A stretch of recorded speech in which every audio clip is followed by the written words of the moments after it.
Uh, uh, Hello. Um, Thank you guys for joining the stream on a very late notice. Give me 1 second as I get everything set up. Because I just came home, as you could see from the fact that I am very sweaty right now. I would have gotten home like 20 minutes late, but I ran home and now I'm only about 5 minutes late. Give me 1 second because I am struggling to find Twitch chat. I know that the stream probably has started soon. Very sorry that I'm late. Okay. Okay, I got that. And sorry, I didn't even have time to update the thumbnail. Okay. We are in. Oh shoot, hold on. The wrong camera is connected. 1 second here. Uh Video. You're getting my POV of when I play remotely. We have Red Green Luffy on stream though. Which is pretty cool. Let me just connect. Please work. Uh-oh. Everything's going wrong right now. Why is this not working?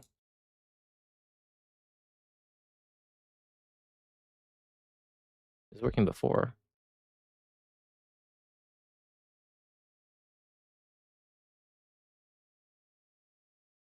This'll do. This'll do for now. We can figure out the problem later. I just copy and pasted in my thing from before. Okay, I have chat up.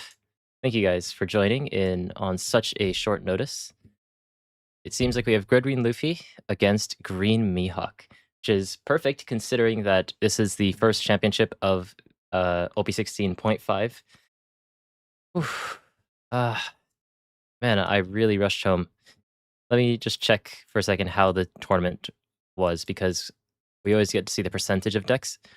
Green Mihawk was the most represented deck of the tournament at 16.3, followed by Black Yellow Teach, Purple NL, Red Green Luffy at number 4 shooting up, Green Blue Luffy coming down significantly from about 18% from last week, I would like to say. Blue Yellow Nami still as strong as always, Yellow Kid, but still a lot more diverse than we had last week. And then of those, in Top Cut, we have 3 Green Mihawks, 2 Green Blue Luffys, 2 Purple NLs, and 1 Red Green Luffy who snuck in. This is a shorter tournament, it seems. Only 8 people in Top Cut. But Hiroshima is a bit more of a smaller region, so I made it on time, though. You can get into the game. Game 1. The tournament in 2 days is the Tokyo Championship. So this is the Hiroshima Championship. You can only get to go to 1 championship per year. Not year, per season, per wave, so once every half a year. And some people, they choose to go to Hiroshima. For more people, they choose to go to Tokyo. So I presume Tokyo, the one that's in 2 days, which is a national holiday in Japan, will probably have 4 rounds of Top Cut from top 16. But because Hiroshima is a slightly smaller region, we are only going to have 3. So I'm glad that I made it in time for this championship. And as people are getting set up, let me finish making the thumbnail for the stream, because as you may have noticed, it still says Osaka. So let me, get this all done. Update the thumbnail, and we should be good to go soon.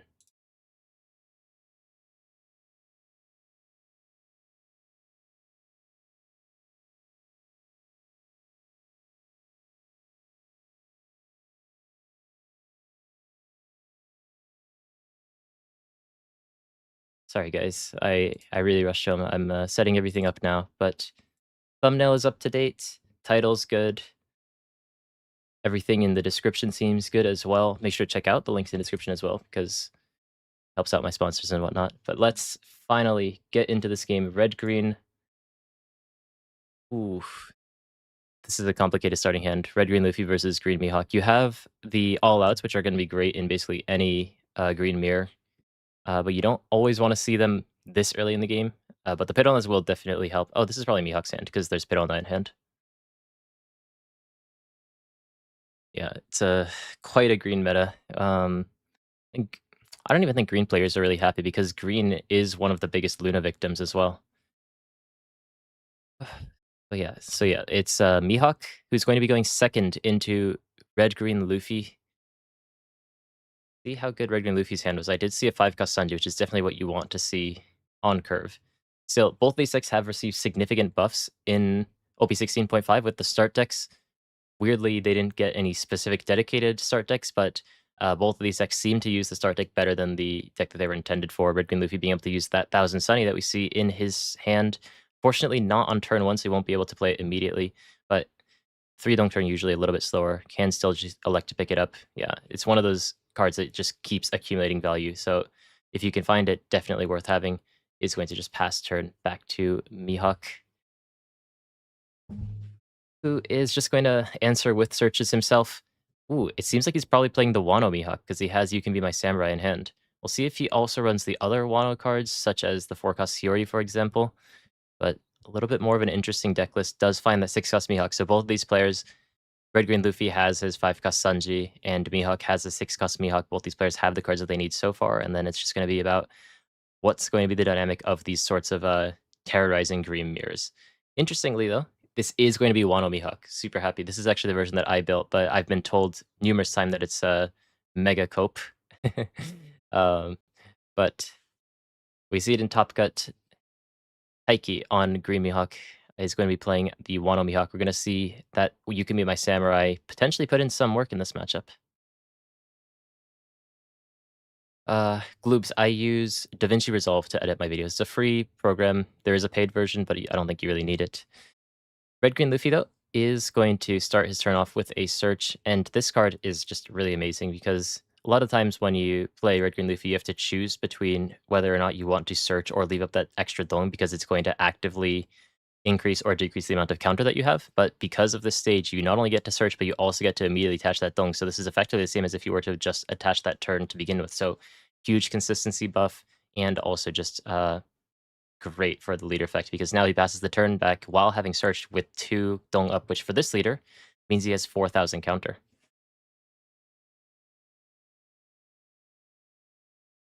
Yeah, honestly, I haven't played enough OP16.5 Mihawk builds to really figure out which one is better. I enjoy Wano Mihawk more, but it's hard to say which one's actually better. But still, though, I don't see that 5-cost Bonnie all too often that stuns a Dong or a rested character, so we'll see how he can manage to use that in this matchup. I definitely think that card in the right matchups, in the right timings, is like really absurd. In this matchup, maybe not as crazy unless you can stop him very specifically on a curve. For example, maybe stopping him from playing a 7-cost on that 7 Dong turn. We'll see how he decides to play this out because he won't be able to play out that Bonnie off of the 6-cost Mihawk, given that Bonnie is not a slash character. So Mihawk, though, just passes back the turn because of all the counter that Red Green Luffy has standing. And there's going to be that 5-cost Sanji. Restands 2 Dong, but already has the Dong on leader, so he can choose to just pass back with 4,000 counter active once again. But I don't think it's really necessary, yeah. Because the decision they have to make always with Red Green Luffy is if you want to play out your characters or if you want to keep more counter. But you know that Green Mihawk next turn wants to play out the 6-cost Mihawk ideally, which means that the only way that Mihawk can really break through Luffy's defense if he restands all of his Dong with his leader effect and like slams them all on his leader or something. So basically, because he has this 1 extra Dong from the Sanji at the end of the turn, this is basically 4,000 extra counter. Even if he slams all 4 of those extra Dong from his leader effect onto his leader and swings for 8,000, it's still not going to be enough. Yeah. Also, guys, let me know if my sound levels are a bit weird or anything's off because I did rush home. Also, do you guys want stream sounds or no stream sounds? I'll leave it on forbidden, let you guys choose. Although Mihawk, though, I imagine just wants to play down the 6-cost Mihawk. Does have the 5-cost ult in it as well. Maybe a little lower. Okay, stream sounds at a little bit lower. How about this? Yeah, I like the ambience too. This is like basically as low as it can go for me on here, but I've turned it down on OBS. And I do sound effects like put down Mihawk. There goes Olden, and then he's going to draw 1 card, stun one of the opponent's characters, and then now is he going to use the You Can Be My Samurai? This would be quite a power move. Because although he's not able to play down characters anymore, he still is able to play things like stages or event cards, I believe. Even though he uses leader effect, it has been a little bit of a while, but yeah, does like to do that. Resting his own characters. Don't really fear resting your characters because Red Wing Luffy doesn't innately have power reduction unless they run the new 7-cost Luffy from ST31. That Luffy, for every Straw Hat type card on your board, gives one of the opponent's characters minus 1000 power, so can be somewhat risky, but because that Mihawk is already rested, that would usually be the target of attacks anyway, so there's no risk in resting these characters on the board and just accumulating a bigger and bigger hand. Mihawk now with about 11 cards in hand, I believe. Yeah, feeling very comfortable right now. Luffy, regardless of the fact that that 7-cost Luffy would have been nice, does not have it in his hand, so may just elect to play down the 7-cost Zoro, but it's a little bit uncomfortable as well, because though you can attach one dong to your leader, you wouldn't be able to leave up that much more dong. You'd only be able to get that one back from Sanji. It may just be the best play, though, given that the rest of his hand is all searchers. I think ideally what you would have wanted to do on this 7 dong turn would be to do something like Sanji plus Usopp, for example. He may be searching for it. We'll see. Ooh, he runs 6-cost Luffy. Some lists have been cutting recently, but does pick up the 7-cost Zoro just to be able to chain those and stay at 7,000 power longer. The 7,000 on this leader is really, really strong just because with your leader effect, it makes you really tanky. So we'll see what the play is now that he's used Wandong to search.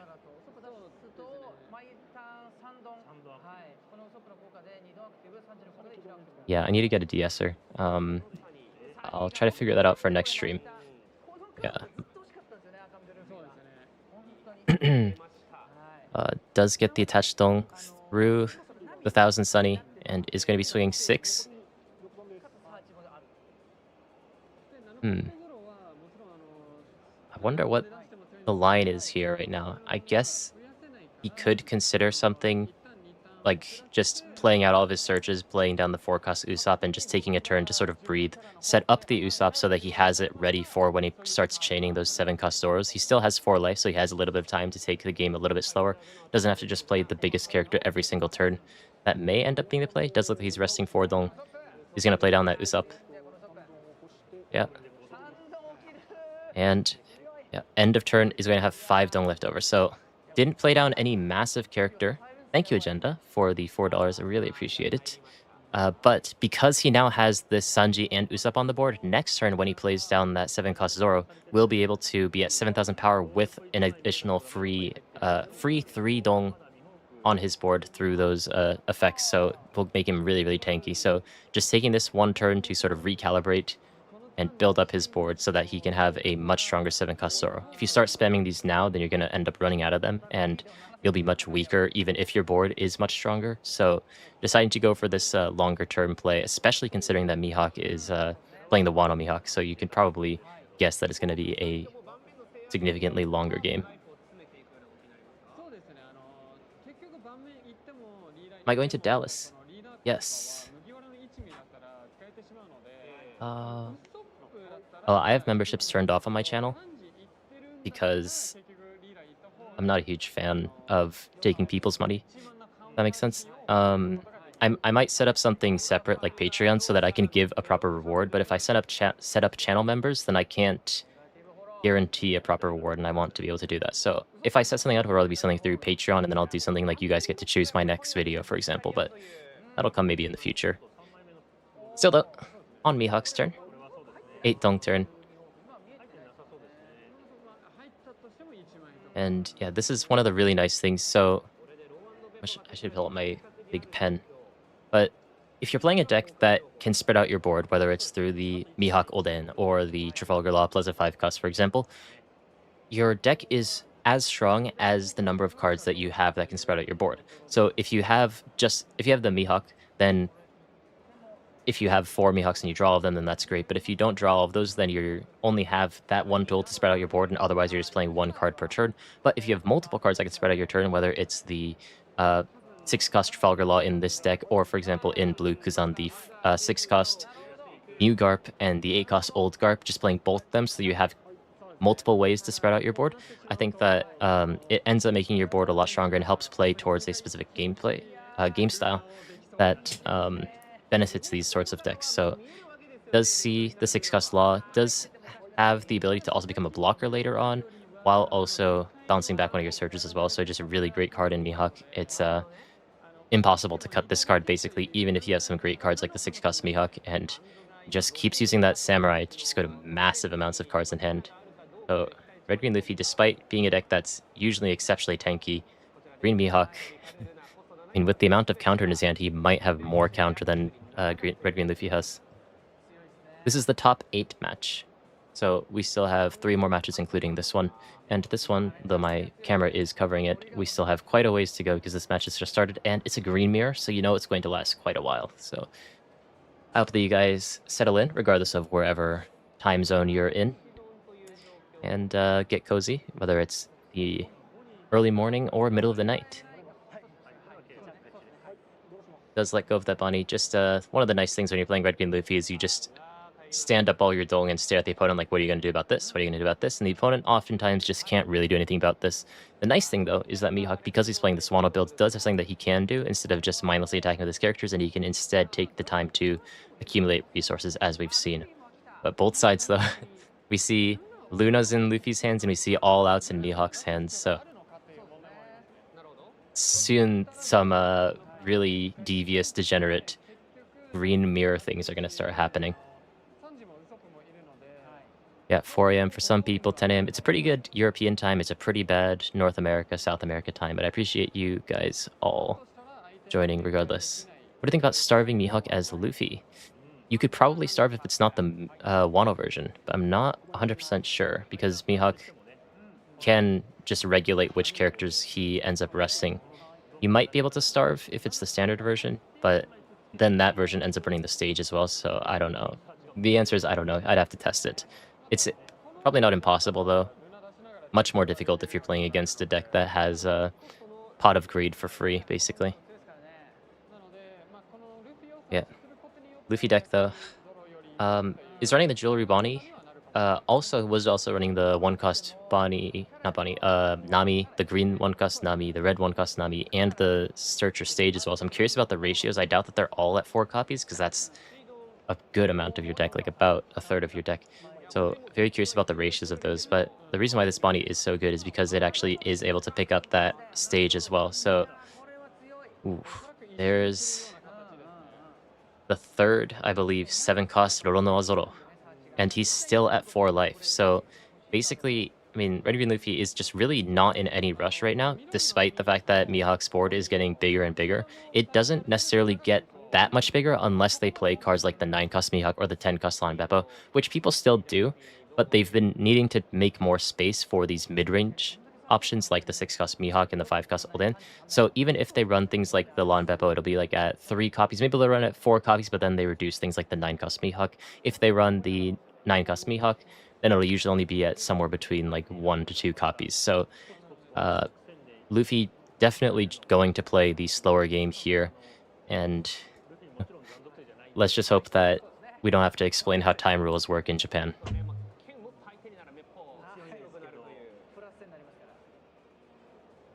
Nami's no longer good.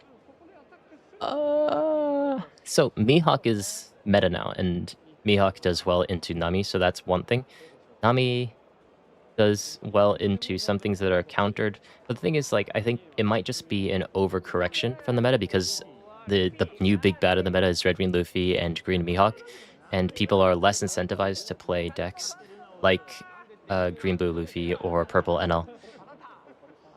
But if people start to play some of those decks more, kind of like get over the new deck, new set sort of hype that the STs have brought, then I think that those decks will start to come back more, and then once those decks come back more, then Nami can come back. So we just need to wait for the meta to sort of adjust, but I do think it is in a worse spot relative to how it was in OP16. And Luffy, though, going to develop the 6-cost Luffy to restand 4 Dong, and with the Sanjin Usopp effect, just going to elect to restand Dong up to the point where he has 5 Dong left, just because your leader effect can only activate if you have 5 or less Dong on your field, so you can't just leave up 10 Dong with a pseudo 10,000 counter. That would be diabolical. Thankfully, they tuned it down to 5, but still miserable to fight against for a lot of decks that can't really manipulate the opponent's board. Black Yellow Teach, though, does great into Red Green Luffy. So if you guys hate playing against Red Green Luffy, maybe try Black Yellow Teach. I also have a Teach guide, which I don't think is linked in the description, but it's on my Metafy. Maybe check that out. I think that Black Yellow Teach is in a better spot in the OP16.5 meta, just due to the way that the matchups have shifted. Has a pretty reasonable Mihawk matchup and a devastatingly good Red Green Luffy matchup. Red Green Luffy just playing one thing per turn compared to Mihawk's board. Pretty underwhelming, but does have those 7-cost Zoros in hand, and now has a 7-cost Luffy as well, which, because his board is absolutely full of Straw Hat characters, is going to be a minus 7,000 when it's played. So Mihawk needs to be very careful when this Lon Beppo is rested. Should Subtle, the Red Green Luffy player, go for that? I think Ruby Luffy will still be fine. It's just a very resilient deck in this meta. I think there are 2 in the top 8 as well, so it's still a perfectly fine deck.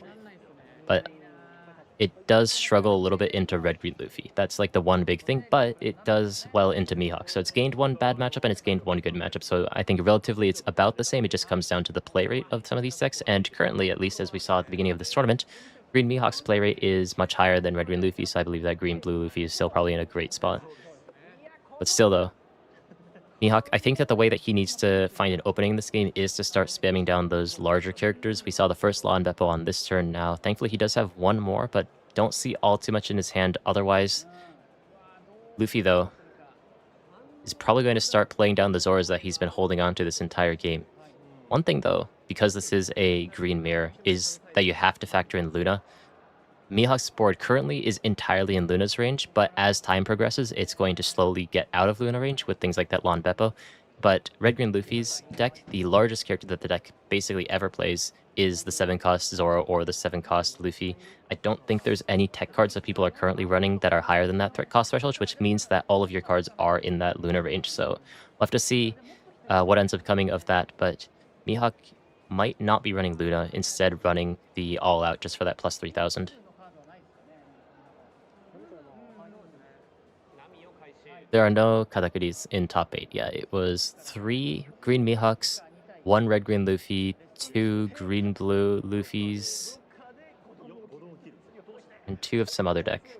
I'm sorry, but someone in chat will be able to point it out, I'm sure. Oh, Purple NL. Purple NL, 2 in top 8. Yeah. Thank you, Panda Llama. It's going to be the stage effect. Patching that 1 dong onto leader once again, just insanely good stage. This card alone, the 7-cost Luffy, of course, is run in this deck as well, and it's still good for sure. But this stage is the game breaker for Red Green Luffy because it's so much easier to play out your curve and get a bunch of dong up with your leader effect. Because as we see, despite both players now being at 10 dong, is still at 4 life. Now going to be 7,000 power base on the opponent's turn. So despite Mihawk having an exceptionally large board, only 2 of those characters can actually swing at the opponent's leader without any allocated dong. And with that Usopp and Sanji effect, he's going to have a free 10,000 counter at his disposal as well. Man, don't we love playing Red Green Luffy.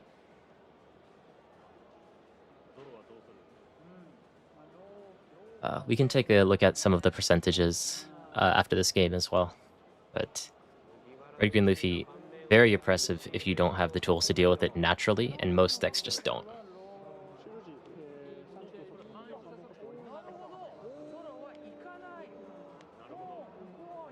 Okay. Interesting. So elects not to use the activate main of Zoro. Does have the ability to get character rush if there's a character with, I believe, 8,000 power or higher on the opponent's board. Might have been 9,000. But chooses not to use it, leaves it active instead. Potentially afraid of... What could he be afraid of? He's afraid of being all-outed, so wants to hold on to that. So though there are still 2 characters on the board that are in range of being all-outed, I think he's electing to try to protect those characters with his leader effect. If they get all-outed, so be it. And next turn when he develops that second 7-cost Zoro, he can rest them together with the rest of his board to make it much harder to all-out. Now, if the opponent has Luna, then he's kind of cooked. But generally, Mihawk lists right now are running all-out over Luna thanks to that extra counter effect that that card has. So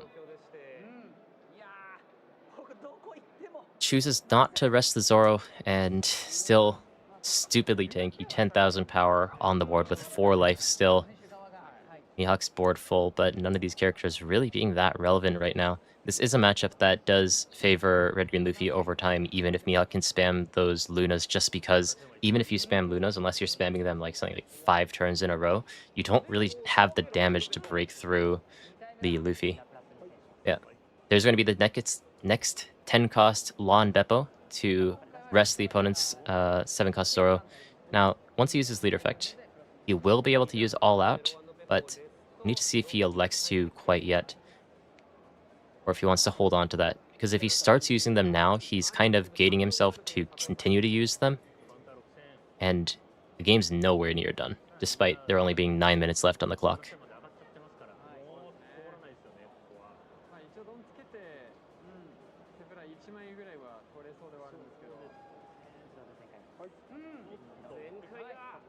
Luna's $20? You mean like the alt art? Or the normal one?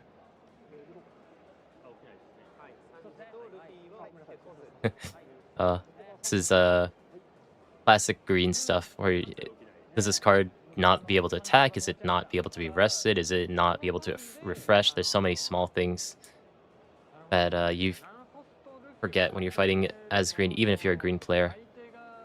Apparently the regular Lunas are 20. That's extremely cooked. At the very least, ours are like $3. But every single Luffy card is scalped like crazy. Even random start deck leaders are stupidly expensive if they have Luffy on them. So give it and take it. Unfortunately for scalpers, people just love Luffy here. And this 7 cost Luffy on the board may come into play soon, just because he will be able to reduce that Law and Beppo by 7,000 power.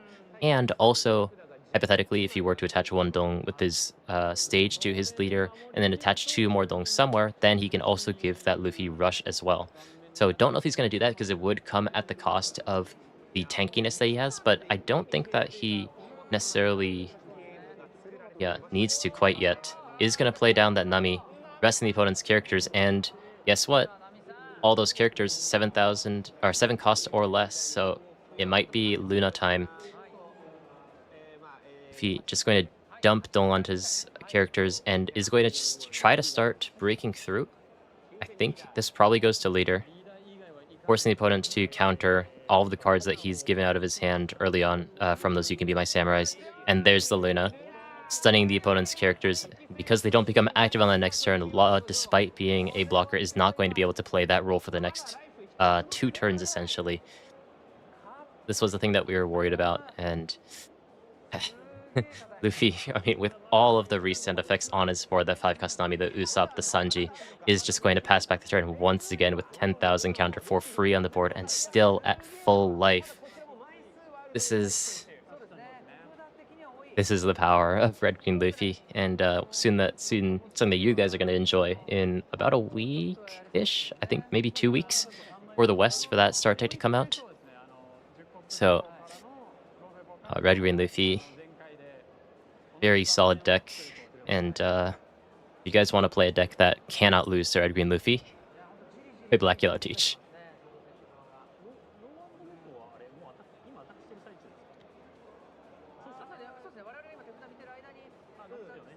Everyone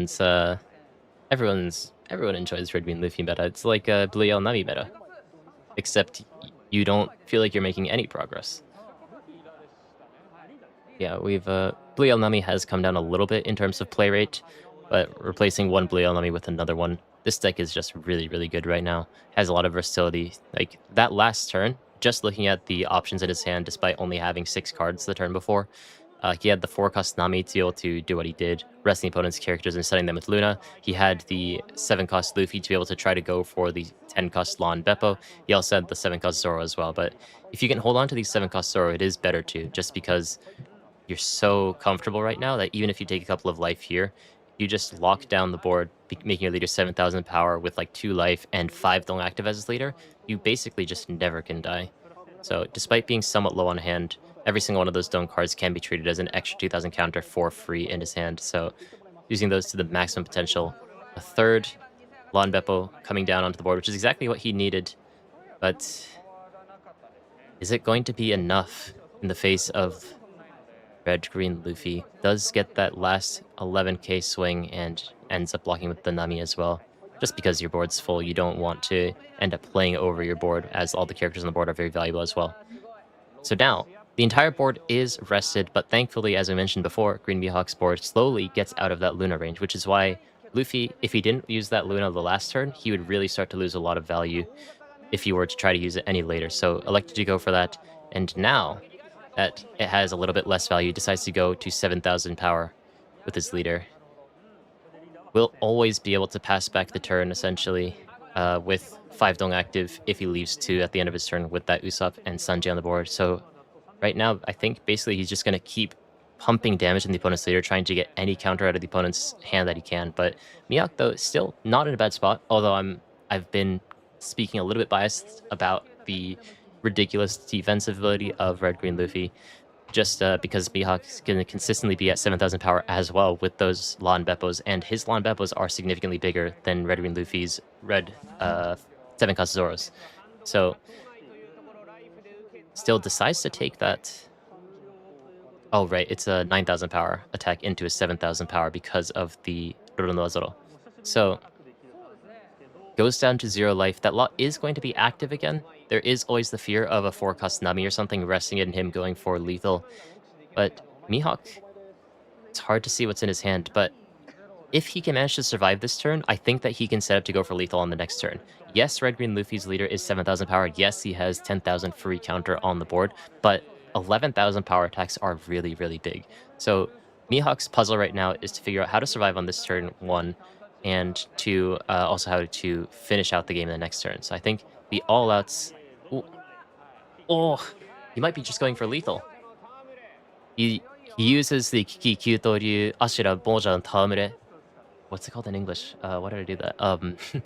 And rest 2 Dong, which in this matchup effectively is just getting rid of 4,000 counter at the cost of 4 of his own Dong. But because of your leader effect, you will be able to get 3 of those Dong back. One more. It's going to be the Kikyu Toryu Ashira Bakke Mojan Tamure to rest 2 more Dong. Luffy only has 1 Dong now. 7,000 power leader, 3 life. But suddenly, looking at his hand, it's entirely counterless, which means that all of these attacks, if they go through, if Mihawk tries to go for lethal right now, he may end up actually having it. Still has his lead effect to his disposal. Decides not to go for a slower game. I thought that he would go for the all out. I don't know if it's still in his hand. Hard to see his hand. But he potentially could have tried to play for a slightly slower game and try to survive 1 more turn. But that runs you the risk of losing something like the 4-cost Nami. Instead, thinking to just go for lethal right now. There's no going back from this point because you've just wasted what could potentially be 6,000 counter to rest the opponent's Dong as well. Now, thinking about how he needs to spread out his Dong to actually break through, because Luffy, despite having 0 counter in his hand, 1 card on the board, still has 3 life. Still, though, Mihawk doesn't know.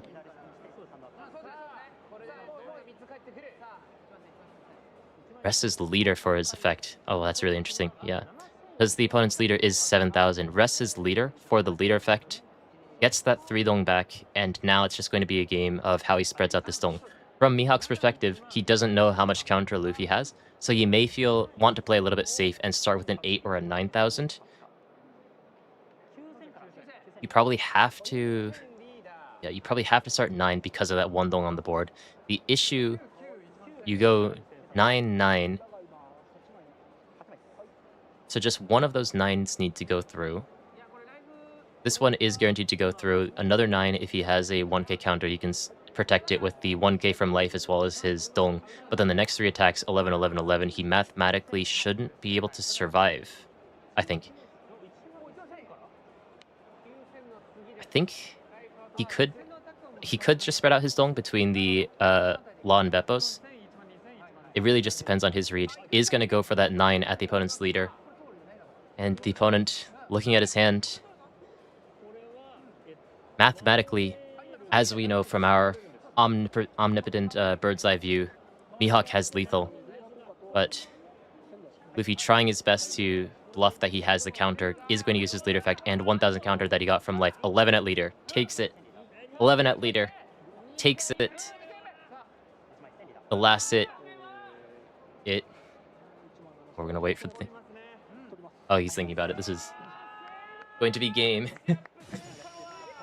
with Mihawk deciding to go for an aggressive angle at the end instead of trying to go for the defensive angle, thinking that that was the best odds of winning with things like the forecast Nami as a potential option. Goes aggressive at the very end, breaks through all of Luffy's life on that final turn, aside from one, and gets the win against all odds. What looked like Luffy's game from the very beginning flips all of a sudden. Oof. Yeah, no Luna triggers as well, because we saw that that deck was running Lunas, so any terrible trigger at the end could have been GG, but holds on to those dead Bents gains until the very end, stalls as best as he can with all outs until that point, so that that last hit ends up mattering. The 11,000 breaking through. The opponent, no matter how much counter he got from his life, would not have been able to protect that. This is a very calculated, smart, lethal play because you don't know what's in Red Wing Luffy's hand, but there's a very good chance that he has something like uh, Dead Man's Game, that's what it's called in English, or the Forecast Nami, for example, just by nature of the way that, that deck runs. So I think that his time was basically up because I believe that he didn't have any more all-outs. So it decides to go for lethal, and it is going to be enough. Unfortunately, that means that Red-Green, maybe unfortunate for some, maybe not for others, Red-Green Luffy is not going to be in the top 4 as Mihawk knocks it out. Let's see if we get some new leaks, though.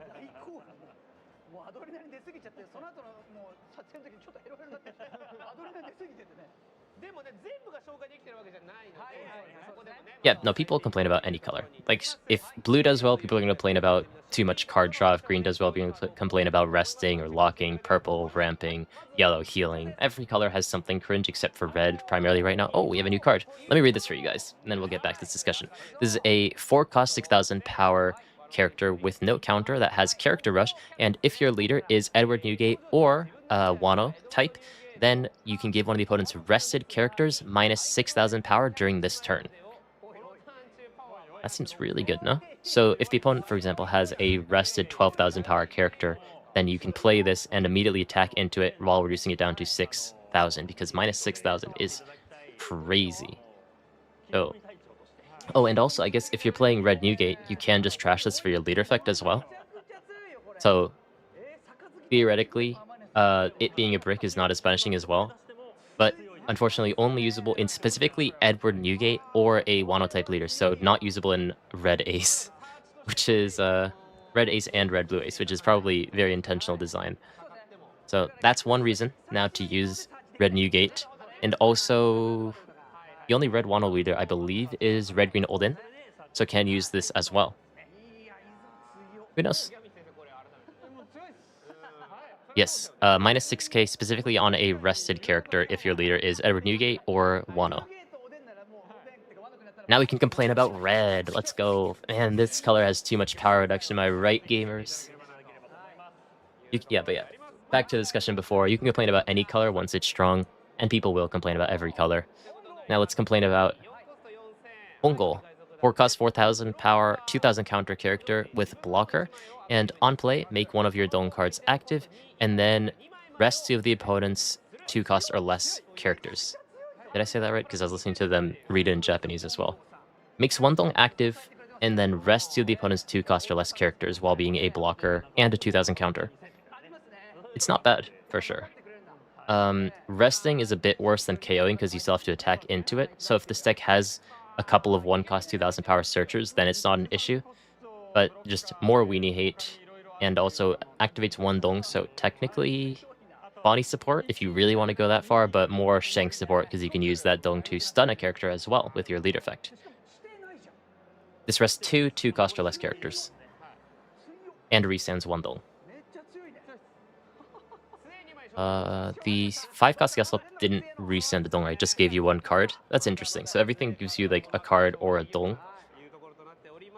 or your leader effect essentially, but you're not forced to do one or the other. Interesting. Getting a couple. Oh, there's King. Oh wait, this is do we see this? I'll read it anyways. You know, we're here. The 9 cost 10,000 power King has blocker, and on the opponent's attack once per turn trashes 1 card and gives one of your leader or characters plus 2,000 power during that battle. Yeah, we've already seen this, but I saw someone in chat talking before about not red. Blue Purple Luffy using this card. I think it's possible. I think in standard, it's probably one of the better ones for sure. Red green. Why do I keep saying red green? Blue Purple Luffy is a deck that will easily reaccumulate resources, get up to 9 very quickly. But one of the issues with the deck is if you draw a lot of bricks, it's hard to get out of your hand unless you have Gum Gum Giant. So being able to play this card that is not only a blocker, not only a very big attacker, but also has the ability to turn cards in your uh, hand into 2,000 counters is going to be really, really nice. Skolopax, thank you very much for 20,000 IDR. I have no idea how much that's worth, but I really appreciate it. By the way, guys, if you guys have seen, it's a very obscure video on my channel. I probably should have done it a little bit better. Maybe I will.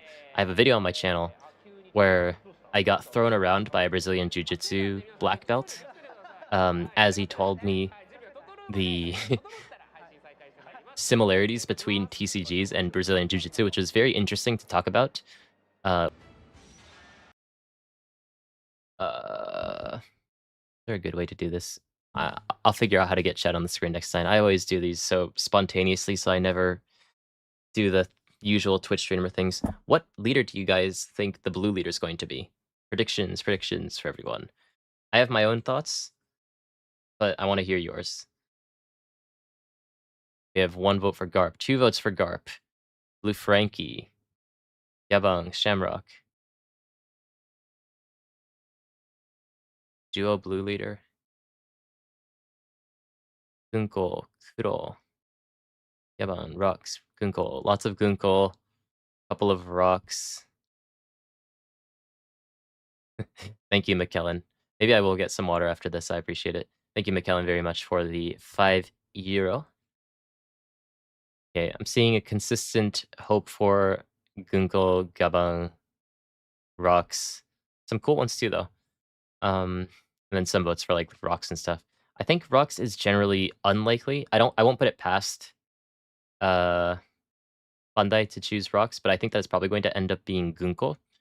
Just because blue hair, first of all, and we don't have any other Elbaf leader currently, besides Luffy, when it's supposed to be the Elbaf set. Who knows, in the end, what's going to actually end up happening. But I'm trying to think what would be... I hope it's not Mono Blue Gunko, because that means specifically Elder support, but not for Ime. But I wouldn't be surprised for sure. I think Gunko makes a lot of sense. Third buggy... Well, that'd be really funny, though. It's just... when you least expected another buggy leader. But yeah, I think the reason why Yaba... Yeah. Oh, Shamrock's the other one. I saw someone say Shamrock as well. Oh. That was really fast. I think Shamrock would be really cool as well, because we also got a Mihawk leader. Okay, top 8 was Green Mihawk. Oh my god. Top 8 is 3 Green Mihawks and 1 purple NL, so we're guaranteed to get 2 more games of Green Mihawk. All 3 of the Green Mihawks won their game, and the purple NL won theirs. Don't know who it was against, but... the top 4 has 3 Green Mihawks in it. That's... Hey, maybe we don't need any ban lists for purple NL when we have Green Mihawk now to carry on the torch. So it's either going to be a Green Mihawk mirror or purple NL versus Green Mihawk. But it is going to be purple NL versus Green Mihawk. So interested to see how this matchup's going to go. Honestly, not as familiar with this matchup. I believe I've heard that purple Mihawk, or not purple Mihawk, purple NL should still win this matchup, but guys in chat, I call upon you. Does anyone know who's supposed to win this matchup? I'm uneducated in this matchup.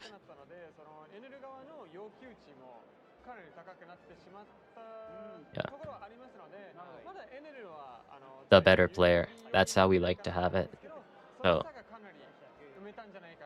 yeah. Yeah, so if we just talk purely about the support, the 6-cost Olden, even if the opponent has Vadi on their 6-cost NL to make it 8-cost, because it targets the opponent's base 6-cost list characters, will make it so that the 6-cost NL is not going to be able to attack nor be rested in the case of something like the blocker NL until the next turn. So being able to play that off of the 6-cost Mihawk, both cards new to the Mihawk deck in the OP16.5 format, is definitely going to help this matchup significantly. We're going to see if it's going to end up being enough because Mihawk is a deck that is relatively susceptible to removal, and Purple NL is a deck that is basically removal is his middle name. So we're going to see how this matchup ends up going. I think the 5-cost Ultimate is going to be very key, and being able to spread that out consistently onto the board is going to be important for Mihawk. There's some interesting things that you can do. Now, the 6-cost Mihawk is going to be able to play down that 5-cost Ultimate out of your hand directly, but the 6-cost Law, for example, can take a Ultimate that's already on the board and just replay it. So if he can manage to get one of those, then he does have the means of playing it down multiple times if he chooses to. We're gonna have to see how this matchup ends up going. Obviously, not optimal. You prefer to have more Odins, but it's going to be interesting to see. Oh, one other thing of note, because it targets base 6 cost or less, is that even if the opponent's 4-cost Reiju is increased up to 9 costs by having 4 events in trash, we'll still be able to lock that character as well, which can be relevant potentially if you're going for lethal. But I do think that Mihawk probably has some better lethal tools, like we saw the game before with that Mojan Tamure, or Dead Man's Game. Yeah, this is the first day that the start decks are usable in Japan. So it's an exciting day, a new day. And I didn't check who was going first, but I think I just heard the stream say that the Mihawk player is going to be going first. That's probably what you want, just considering how powerful Purple Enel is when he manages to go first and play down that 6-cost 10,000 power, effectively, Enel on what should be their 5-dong turn. Ooh, Enel, though, a little bit of an awkward start. These are combo pieces and not really the ones that you want to see in the early game. Thankfully, does have the 1-cost Shura, so won't be without a 1-dong turn, but is definitely going to be hoping to find a couple of better cards to play, particularly the Secret Enel to get the ball rolling in the beginning of the game. But still, Elthor, really not bad when you combine it with things like Gamma Knife, and Mamaragang, also a pretty good card when you combine it with Power Reduction as well. So we'll see how he's going to end up playing this out. Does have half of a lot of tools and just needs to draw into the rest of them. Mihawk, though, does have a lot of cards that he's looking for from the early game. Doesn't have that 6-cost Mihawk left yet, but does have the 6-cost Law. So going to be quite nice. The 5-cost Perona, not as helpful in this matchup, just because it can't reach 6 costs, but still can reach the other characters.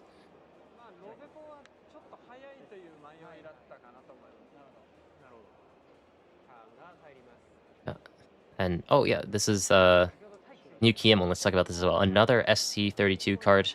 This card can rest your slash-type leader or one of your Dong cards to give you a 2-draw 1 trash, and basically is just a free 2-draw 1 trash on the turn that it's played, if it's the first game of the first turn of the game, because you're not going to attack with your leader anyways. So is going to be able to use that to his benefit.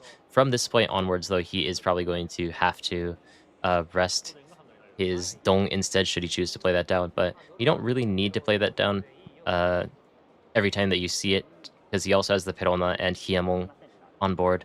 So they'll become fodder for his leader effect or fodder for the 6-cost Law to bounce back into hand. So still in a relatively comfortable position. Going to swing 7k. These are going to be relatively slow early turns. I'm very interested, though, sorry we didn't mention this, the fact that Enel decided not to play down anything on the 1-dong turn. I believe he's trying to play around the 1-cost Zoro. The 1-cost Zoro has Character Rush and the ability to rest on the opponent's characters. So if he were to only play down Shura, then the opponent played down something like the 1-cost Zoro to get rid of that Shura, then he wouldn't be able to, or he'd be, first of all, without a Shura, and then he wouldn't be able to attack with it. But because specifically it's Shura, and now on this turn he's able to use his leader effect, can immediately give a rush and swing, so he plays out of range of that 1-cost Zoro, which the Green Mihawk did in fact have in his hands. So small, cute little turns that he, little moves that he can pull off to just get a little bit more value. Now, this Shura is going to instantly die to all of the 2,000 power characters on the board, but it's the small things that matter in any matchup. Going to just swing 6 and 7, Mihawk going straight down to 3 life very early on. And this is going to be the same Mihawk from the game before, so we know there's going to be a Wano Mihawk as well. So going to see how he can use the resources to the fullest advantage.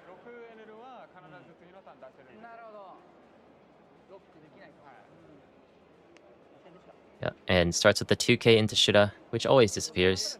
And Mihawk, though, the nice thing, although there's another Shura on the board, and though maybe you can put down that one cost Zoro to get rid of that Shura, because you're at 5 Dong right now, Green loves to play their 5 cost, so the assumption right now is that he's just going to play down a 5 cost, and even if he uses leader effect to restand Dong, he won't be able to play down characters with that Dong by merit of the leader effect. So that Shura is relatively safe because it was played on the 4 Dong turn compared to the 2 Dong turn. So I'm going to see which 5 cost that he decides to play. Kind of spoiled for choice, but a lot of these cards are responsive cards. You don't really want to play them when the opponent's board isn't developed yet. I mean, he may just end up playing down the Perona. It doesn't do all too much, but does stop that Shura from attacking on this turn, and also has an annoying on-KO effect that's kind of omnipresent. So, yeah. Now, a lot of Mihawks with the new start deck have been adding in cards like the 5-cost Smoker that has Banish as well as the ability to restand one of your Dong cards because of the ability to play off of the new 6-cost Mihawk. But haven't seen it yet. Instead, we have actually seen the 5-cost Bonnie that locks the Dome card, very interestingly. So, unfortunately, isn't going to have either option in his hand, so is going to be able to play down that 6-cost NL. If he did have that 5-cost Bonnie in hand, then he could have really messed up NL's curve. Not something impossible to play out of, but just going to make it a lot more awkward, forcing him to use his leader effect before he plays down the 6-cost NL. So, decides to play the best option that he has in his hand in that 5-cost Piranha and passes back the turn, and NL does manage to find that secret NL on time. So I'm going to search one card, deciding what he wants to trash. This is where this deck can really start to filter. Does have a lot of good combo pieces now, has that Reiju, has that Gamma Knife, has Mamaragang, has Elthor, basically has every piece that he needs to get rid of the opponent's board, and it's just going to be a matter of how he manages to put them all together when he decides to pull the trigger on that. We saw last week a purple NL throw horrendously. I won't sugarcoat it, horrendously through in the finals against Green Blue Luffy.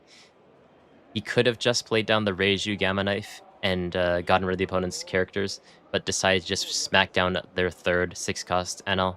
Oh no, it was 2 weeks ago. That was the last time I streamed. And unfortunately lost because he tried to take the game way too slowly. So we'll see how this purple NL decides to use their Dong. Does have that blocker NL that could be whispering demonic thoughts in his ears, telling him to play him instead. Does see the 6-cost NL as well, but unfortunately not going to be able to be picked up by this pudding search. So the Mamaragan's always tempting, just because it's always going to be good. The Vadi, I don't know if you need the Vadi. Is going to pick it up, but the issue with the Vadi is that all of the opponent's characters that lock the opponent's characters are based on base cost, essentially. So still going to pick up that Vadi. Not going to be useless, of course, because it is also going to be able to be used as a 2K counter, but Mihawk getting back the turn now with that 6-cost and all on the opponent's board, has the 6-cost Mihawk in his hand as well as the 6-cost Olden. I think he's probably just going to slam this down. I don't really see a reason not to at this point. Just spread out his board and then just keep chipping away at the opponent's leader. And also use his 2-cost aggressively as well, should he attach that Dong from his leader effect onto them. So lots of small ways that you can use your characters and really put on a lot of pressure for a deck that feels like it should theoretically be a mid-range deck. Yeah, no, this is a very strong curve right now for Mihawk. Though the 5 cost wasn't really the optimal 5 cost, presumably, just playing down a 5 cost is going to be enough. Because this is the big turn. If you miss on this turn, then you're in a lot more trouble. But just, thanks to all those searches, all of that filtering from that Kiyamon in the early game is going to have the Mihawk into the Odin, the OP32 special, playing down 11 Dong worth of characters, stunning one of the opponent's characters, while also drawing one extra card, being very healthy in hand, and Enel not going to be able to use that 6-cost 10,000 power Enel to attack on the next turn.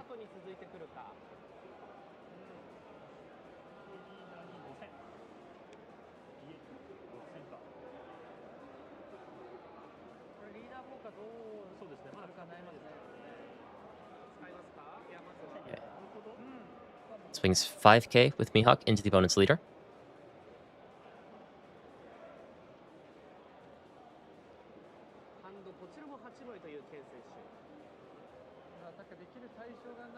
So the reason why you play Perona over Carrot, I don't know if there's nuance between specifically the 6 cost or 7 cost, although generally being able to hit 7 cost is better. But Perona can be played off of the 6 cost Mihawk, whereas Carrot cannot. So Mihawk can play any slash type 5 cost or less or Perona. So therefore, just having Perona is just not only a decent card with a good on KO effect, but also a card that you can play off of the Mihawk, just increasing the consistency of that card. So people are running this 5 cost Perona in their deck as well as the 6 cost Oden, and then other than that, you sometimes see some random tech cards like the 5 cost Smoker, just swing a lot with the characters that he has at his disposal, and trying to bully and finish the game at a much faster pace than we saw with the Red-Green Luffy game. So, Mihawk in a relatively good spot right now, and Purple NL going to see what he does on this turn. Now, he does have the means to get rid of the opponent's Mihawk.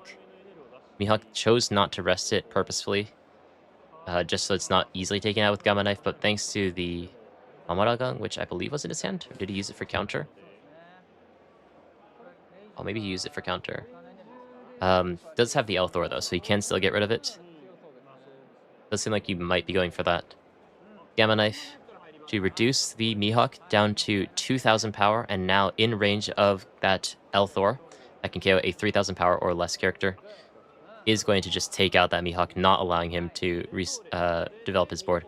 But still, the nice thing with Mihawk, though, because you play out a character active, and normally because you just play out a character, it's very difficult to take out both the opponent's characters on this turn.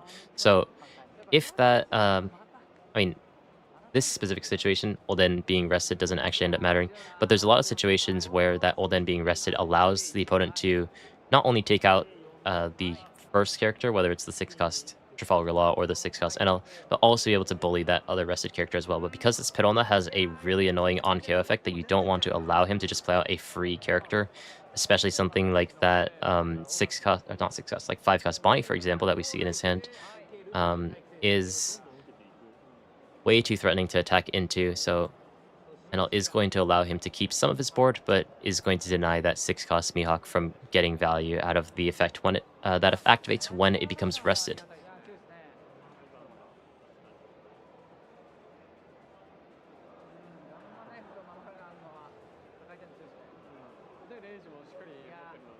You can play Smoker off the Mihawk, because it's a 5 cost or less slash character. I don't agree with it, I will say. It feels like a bit of a win more card. But it does give you extra dong, which you can use to, for example, play You Can Be My Samurai, or you can play a Searcher if it's before your leader effect, for example. So there's some interesting things that you can do with the Smoker. I don't love it all that much, but it's just, you know, the power play of playing 2 7,000 power characters onto the board, and that banish is quite annoying. So people have been running those cards primarily, as far as I've seen, but we haven't seen a Smoker so far from Mihawk, so it may just be 4 of that Olden and 4 of that Perona, and that random tech card in the 5 cost Bonnie that we saw the game before, though it wasn't played. So, see what he can do now. Doesn't have the Dong yet to play down that 10 cost Law and Beppo, but does have the 6 cost Trafalgar Law. So, okay, is going to go for the You Can Be My Samurai, drawing 2 cards. And is that another 6 cost? Oh no, it's all out. All out, also not bad in this matchup. The opponent did have the Vadi, so he could technically play around that if he chose to, if he knew exactly when that might end up coming out. But I think that probably on this turn, you do end up just playing down that 6 cost Law, bouncing back one of those Searchers to your hand, stunning the NL once again, and just replaying a Searcher, just trying to accumulate tons of cards in your hand, while also developing a 6,000 power blocker through that Law. So, still a pretty reasonable spot for Mihawk, but NL is just very good at getting in these small hits thanks to that leader effect. We'll see how long this line of defense lasts, because Mihawk's hand does have a few cards without counter.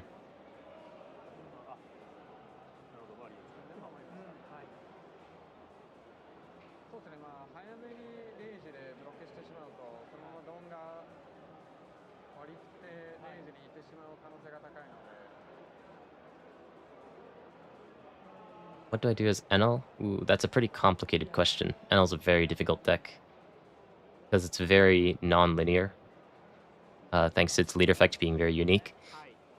Enel is very complicated to explain, but basically the way that he generally wants to play, once he reaches 6 Dong on that 3rd turn of the game, is he's going to play out either the 6 cost Seeker Rare Enel, or the 4 cost Reiju plus something to be able to deal with the opponent's board, and you're basically choosing every turn if you want to be more aggressive with your lead effect, just pumping these smaller 6,000 power hits in the opponent's leader, or if you want to be more defensive, taking out the opponent's characters slowly, bit by bit, chipping out away at their resources while simultaneously developing blockers of your own. But yeah, this is exactly as we mentioned before, though, going to be the 6-cost law to play down the Olden to stun. Seemed like he chose the Reiju, so not allowing him to use that as a blocker on this turn, I believe. And like replaying that 1-cost pit on the Searcher just to grab another 2k counter. Lots of cards in hand, like we saw in that first game against Red Green Luffy as well, and just trying to get little hits on the opponent's leader. Opponent still, while they have 3 life, that Reiju blocker is no longer usable and doesn't have nearly as many cards as the Mihawk has in hand. So not Red Green, Red Mihawk, I think is in a pretty fine spot, all things considered. This is top 4, yes. Thank you, Pandalama. And another swing at leader. 7-7, both into leader. Now NL is going to have a healthier hand, but at the cost of what? 1 life left against a almost full board of Mihawk. Mihawk would have a couple of options at his disposal the next turn as well. Can go for that 10-cost Lon Beppo to try to slow down the game, just denying the 6-cost NL from doing anything this entire game, should he choose to. Or he could go for something similar to what we saw the last game before with the Dead Man's game, to just try to break through, making that Reiju blocker completely irrelevant for the entirety of the game, and see if he has enough counter. But NL, looking at the hand, doesn't really have that much counter. Lots of 1k counters, has 1 2k counter, as well as the Mamaragang, which can turn into more counter. But in a bit of a scary spot if Mihawk tries to go for lethal on this next turn.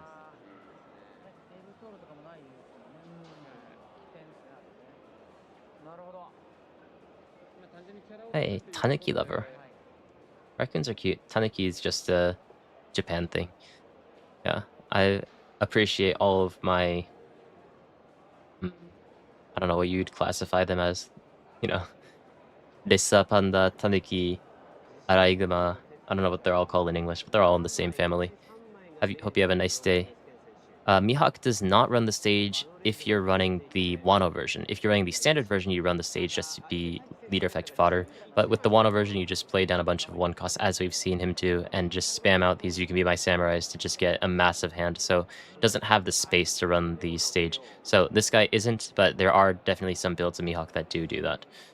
So just really depends on the build of Mihawk. I don't run it because I run the Wano Mihawk, but that's, I mean, as we're seeing, doing pretty well. I just enjoy the Wano Mihawk a lot. And I'll just going to get rid of that 2k attack.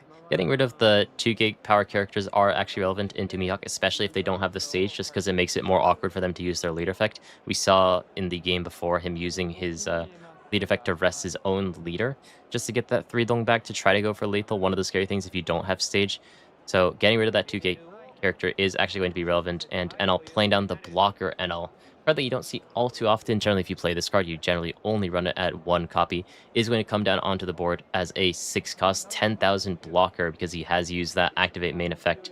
Does have to trash 1 card, but Mihawk has the Dead Man's Game in his hand, so can rest that Reiju and NL and try to go for lethal if he chooses to. NL really needs to figure out a way to deal with this board, but just doesn't have the means to right now. He didn't decide to use that Gemba knife.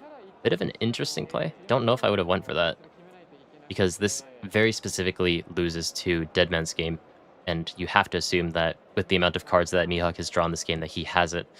So instead of playing down the Reiju and Gemma knife, decides to just go for the big blocker and all, potentially thinking that he needs the power to try to break through and finish the game the turn after. Tanuki and Raccoons are different. Slightly, but they are different.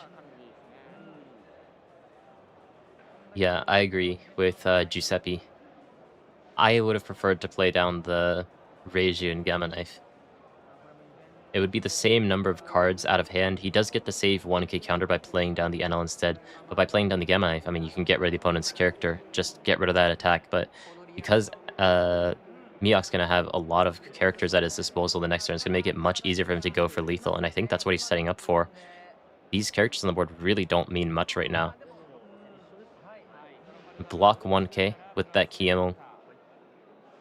And now this NL that is not locked on this turn because the Rage is the one that's locked on this turn is going to swing for 10,000.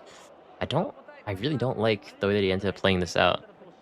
I think that maybe you're afraid of the number of cards that Mihawk has in hand, thinking that if you try to clear the opponent's board on this turn, then you're just going to end up losing over time.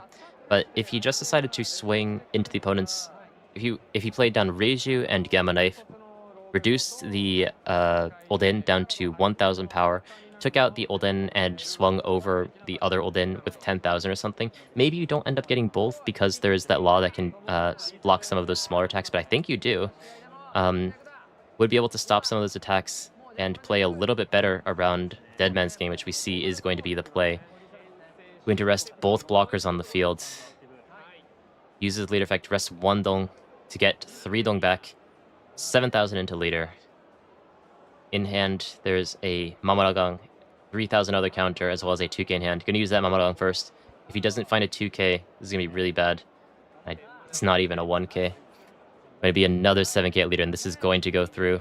There's so much dong left at disposal. This is going to be Mihawk's game. A very confident victory in just under 20 minutes against NL. It didn't feel like NL really ever had a footing in this game, as Mihawk stunned the NL, stunned the Reiju, and rested all the blockers to just break through on that turn. Very fast victory from Mihawk, and bit of a misplay from NL in my opinion, but it might not have really even been enough, considering how big Mihawk's hand was.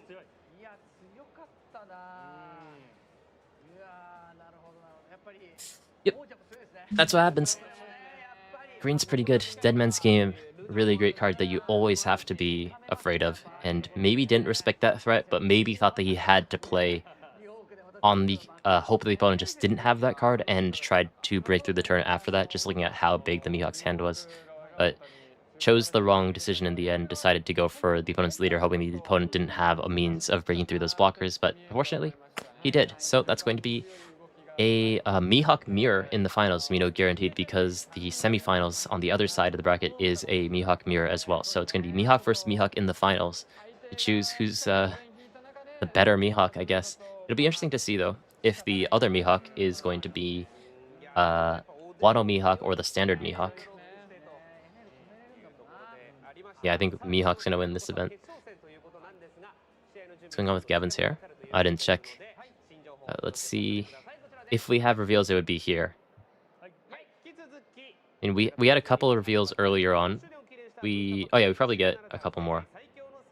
We had a red, green, and purple card, which probably means we're not getting a blue card. So we're probably going to get a black and yellow card. Here is Brook, which is a 2-cost 2,000 power character with 1,000 counter, and if you have a 12-cost or less character on your board, this character gains plus 3,000 power. Then, on play, if you have a 12-cost or less character on the board, the opponent trashes 1 card from their hand. This is good. This says nothing like if the opponent has 5 cards or less in their hand, then X, or 5 cards or more, sorry. The opponent, if you have a 12-cost or less, 12 costs or more on the board, you are forced to trash 1 card. So this card's really good. Yeah, 12 costs or more. If there's 12 costs or more on your board, the opponent must trash 1 card from their hand on play. And if you have 12 costs or more on the board, then this character gains plus 2,000 power. Yes, on play. So it's a 2-cost 5,000 that basically makes the opponent trash 1 extra card on play, presumably assuming that you have a 12 cost or more on the board, which shouldn't be too hard to do for this deck. Which basically means that you're getting 2 free 5,000 power attacks innately, because 1 card effectively usually is about 1,000 counter, even though they're probably going to give you a counterless card. But forcing them to trash 1 card, then hitting them for 5,000 power again is going to be really annoying chip damage. Actually, I think this is a very good card, and I believe it's we got the Frankie, we got the Brook, and I think we had one more, the Usopp. So that's 2 cost 5,000 power characters. Pudding. This is a beautiful art, by the way.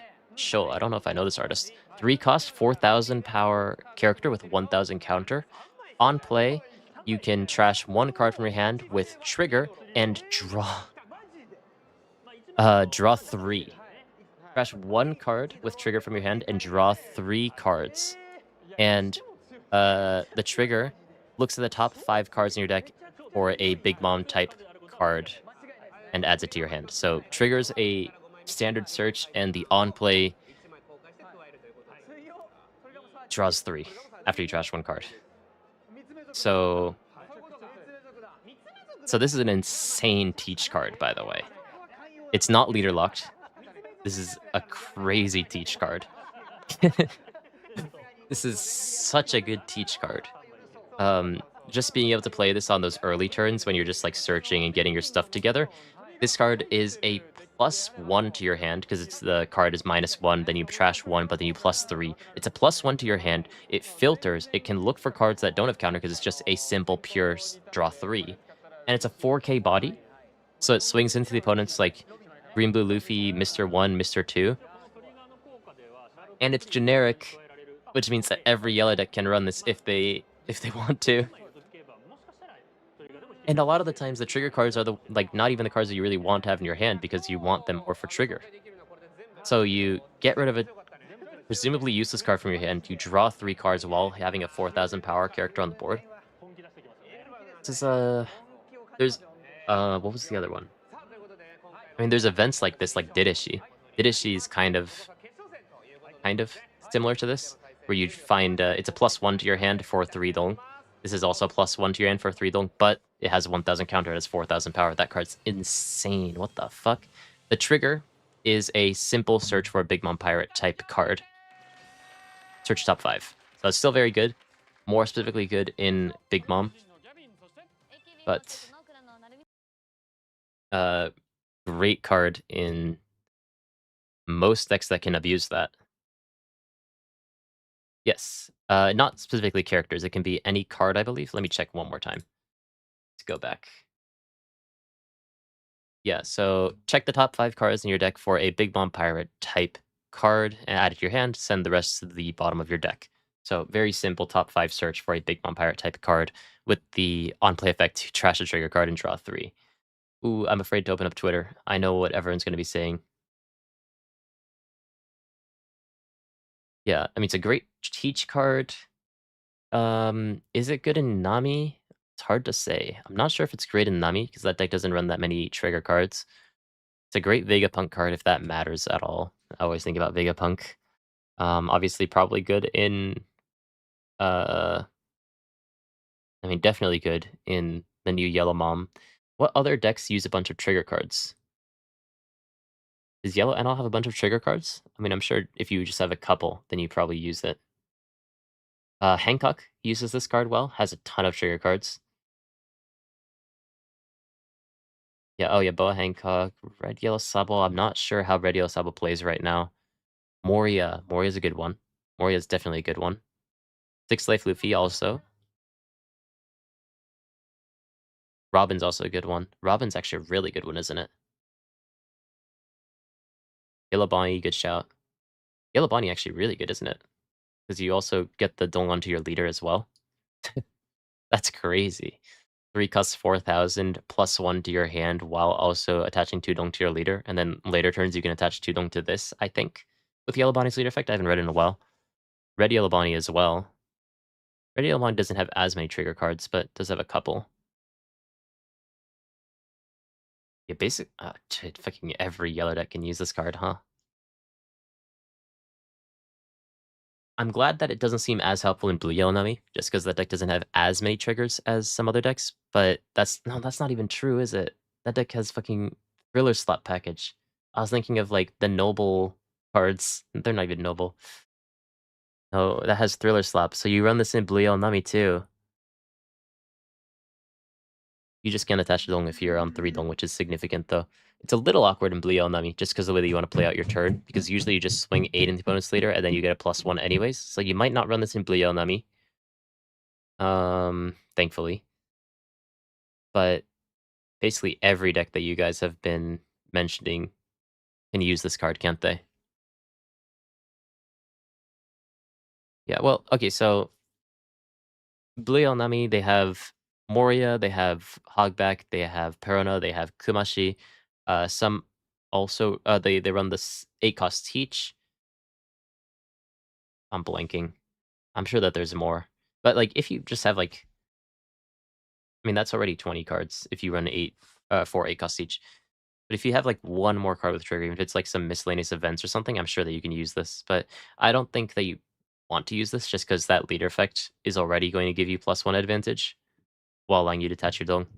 But yeah, more importantly, good Mori support, great Teach support, surprisingly good yellow Bonnie support as well, and I'm sure good yellow Linlin support as well. Card's crazy. And it's a rare too, so you know that Bandai, because it's pudding, they're gonna give it an alt art or something. Gravity Blade, true. Getting rid of Gravity Blade is kinda nice in matchups that you don't need it, so there's some things for sure. Still hasn't started yet. Let's look at this Brook though, because this Brook was also really good, although it kind of got overshadowed by the yellow pudding. For people who weren't around at the time, 2 cost 2000 power character with 1000 counter. If you have a 12 cost or more on the field, this character has plus 3000 power. Again, this is on your turn as well as the opponent's turn, so a little bit harder to hit back into compared to a card like Mr. 1 or Mr. 2, but has the on-play effect. If you have a 12 cost or more on your field, the opponent trashes 1 card from their hand. Yeah, City of Kendra just caught up on the stream. That's rough. But yeah, this card's also good. Just a 2 cost 5000 power attacker that forces the opponent to trash 1 more card. So Black Luffy definitely does look very aggro, which makes the Loki look a little bit weird. But I'm sure you still use it. It's just a massive blocker. Let's look at the other reveals for people who were not here when they first showed these. We had the Easel earlier. This is also a crazy card, which is a 4 cost 6000 power character with character rush. And if your leader is Edward Newgate or Wano, then you can give one of the opponent's rested characters minus 6000 power. So minus 6000 is massive. I don't think we have any card that's this cheap in red that does minus 6000, which is funny considering that purple feels like it has an abundance of stuff that's in this sort of range. But it's a vanilla styling character that gives minus 6000 power and character rush. So if you had the means to, I don't know, you can't rest because it has to be a rested character. So they're stopping you from doing Mamaragang shenanigans if you were to play this in some weird red purple deck, which is good. But yeah, only Wano and Edward Newgate can use this for now, so good card though, for sure. The Hongul, sorry, I have a, let me show you actually what's blocking the camera. A bit of show and tell. I don't know how many people, oh, we had a purple reveal, but it was the Kaido that we've already seen. It was the one that was leaked yesterday, so nothing new for us, unfortunately. But yeah, they've shown us Kaido, they showed us that, and the green card was a 2k counter, which rests to 2 cost or less characters, is a blocker, 2000 counter, and restands 1 dong. So it's like, it's okay. It's a 2000 counter. Let me do a little bit of show and tell if the live stream hasn't started yet. It is not. Okay. Because I keep having to look over things on my desk to see the bar to click on the right place in the live stream to get to the right cards and whatnot. The reason is because I have a picture signed by Faker just always sitting on my desk looking at me. I didn't get this signed directly by him. My friend did for me on my birthday, like 8 years ago or something, close to 10. I have him staring at me every day because I need someone to aspire to. But this is the best birthday present that I've ever received. Yeah. Um, Anyways, yeah, we are heading into the finals. And in the meantime, oh, I should mention this because technically, um, while we're waiting for the next match to start, Opera GX has re-sponsored me. If you guys saw my recent more high effort video, there's an Opera GX sponsorship on that. I was super grateful for that. And they also want me to do streams only using their browser. I mean, honestly, I only use their browser now, so it's not hard for me at all. You see, I don't even have any other browser in my taskbar anymore. It's a pretty good browser, honestly. But I do need to mention, because this is a sponsored stream, hashtag ad. Click the link in my description below to try Opera GX. Even if you don't want to try it, maybe click it a couple of times for me. I appreciate it. But if you download it, try it. You maybe will come to like it. It did take me a little while to get used to it because there's a lot of functions, but there's some pretty cool things. Like I can immediately pop up Twitter on the side here. So I can I can have Subway Surfers gameplay on the side while I'm scrolling through everyone's, ooh, actually, this is my friend. How'd he do? He brought Mihawk. He brought Wano Mihawk, it seems. Make this a little bit Can I make this bigger? I can, okay. Um, Wano Mihawk. Fuck, I should just split screen this. There's a lot of cool stuff. I can also pull up Twitch, but I have this ready for when I decide to do Twitch, but I have not decided to do Twitch yet. Wano Mihawk does seem to be the big thing, at least for this stream. Don't know if it's actually going to be the big thing for the rest of the tournament, but still, I appreciate everyone that has supported me up until this point, all the people who have donated during the stream, and all of the support that you guys have given me has really changed my life. Like, I started this game during COVID because I wanted to avoid responsibility. I didn't want to really deal with life. And um, the card game came out on my girlfriend's birthday, so I gave the game a try because I just wanted to avoid thinking about anything in reality. And I mean, from there, it's been about, I mean, we're hitting the 4th anniversary, but it's been about 2 years almost, maybe. I don't know how long it's been of my YouTube channel, but it's changed my life. I really need to appreciate you guys, especially the people in stream. You guys are really like the dedicated people. A lot of people watch the videos, but not as many people watch the stream. So I really appreciate you guys. Now let's get back into the finals, which is going to be a Mihawk mirror. I just wanted to say thank you because it really does mean a lot to me. Oh, let me turn on the sound again. Now, when it comes to any mirror, but especially a Mihawk mirror, at least in the past, the dice roll was extremely important. What you used to do in Mihawk was you go first, you play down the 5-cost Hashigi, you play down the 7-cost Shanks, you play down that 9-cost Mihawk, and then you just destroy the opponent. Mihawk now does not run any of those cards. Doesn't run the 5-cost Hashigi that becomes a 5-cost 8,000 power character, does not run the 7-cost Shanks. If they do, it'll be at 1 copy or something, just as a miracle card randomly. And some decks run the 9-cost Mihawk. If you run the Wano package, a little bit less likely, just not having enough space in your deck to really do that. But we're gonna see how this mirror is now, because you now have a good 6-stone play with that Trafalgar Law or the new 6-cost Dracula Mihawk. And generally, it seems like it's much better in green to answer the opponent's board. So unless you have something that's generically powerful like that 5-cost Hashigi on 5, or like we saw the 5-cost Bonnie that we keep seeing, but not seeing it being played by the Wano Mihawk, then you can do some really interesting things on that 5-dong turn. But generally, things like that 5-cost Bonnie, sorry, 5-cost Perona or the 5-cost Olden are very good reactive cards. And it is going to be the Wano Mihawk that we've seen in the last 2 stream games going second into a new Mihawk player. As we get set up for this game, I appreciate you very much, Able TCG, hope I'm saying that correctly, for the $15, which is a very significant amount. I appreciate you a lot for parting ways with that for someone like me. Yeah.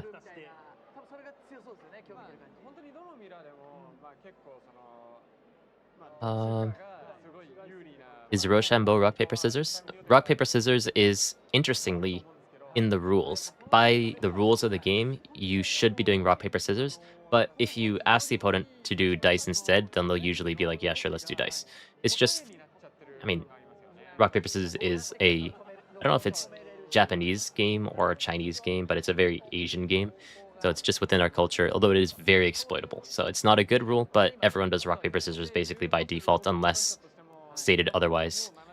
Schwartz Ronak. I'm surprised that that's the part that tripped me up more. Thank you very much for the €5. Thank you for the great content, especially your outdoor videos. Such a nice idea. Keep it up. The funny thing is, the reason why I do outdoor videos is because my background used to just be a completely blank wall. And I was like, that's fucking boring. No one's going to want to watch a video with such a shitty background. So I was like, I guess I'll go outside. And that's because people like that I have to keep doing that, even though I have an actual background now. It's not great. And my dong pillow's upside down. As we get set up for this game, let me set that back up.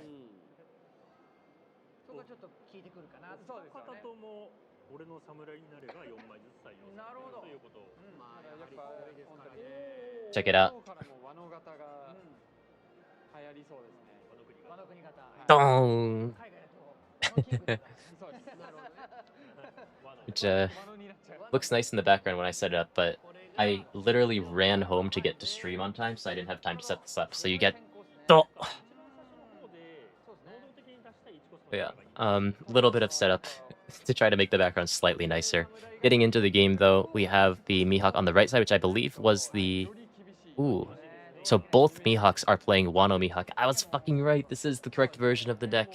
Let's go. But we do see, interestingly, a card that we didn't see in the other Wano Mihawks deck, and that is going to be the 5-cost Smoker that we've been talking about so much as a potential tech card. We're going to see it in this game. Much better when you're going first. That's the other card that you want to just play raw on 5 Dong because it doesn't answer anything. It's just a standard, very good play. And he is going to have that 5-cost Mihawk in his hand as well as the 6-cost Mihawk, fucking 5-cost Smoker in his hand. I shouldn't swear, I'm sorry. He has the 5-cost Smoker in his hand, he has the 6-cost Mihawk in his hand, and he's going first. So he has a pretty solid curve set up for him. The only thing that he doesn't have is a good searcher for this early game. He does have the cards that he needs, but especially in Mihawk, you do want some of those smaller characters on the board just to become fodder for your leader effect, or, for example, bouncing them back to your hand for things like the 6-cost Law. So is not going to play down that Zoro. Probably going to try to use it on this next turn to just to deal with the opponent's characters, hoping the opponent only plays down one cost character. Does see the Kiemon, didn't see what the rest of his hand looks like, but may elect to pick that up. Does pick up the Kiemon, so we'll be able to develop that on this first turn. We'll be able to rest the leader, because it has the slash type, to gain that 2-draw 1 trash. So a powerful start from Taiki, our Wano Mihawk representative, going second here.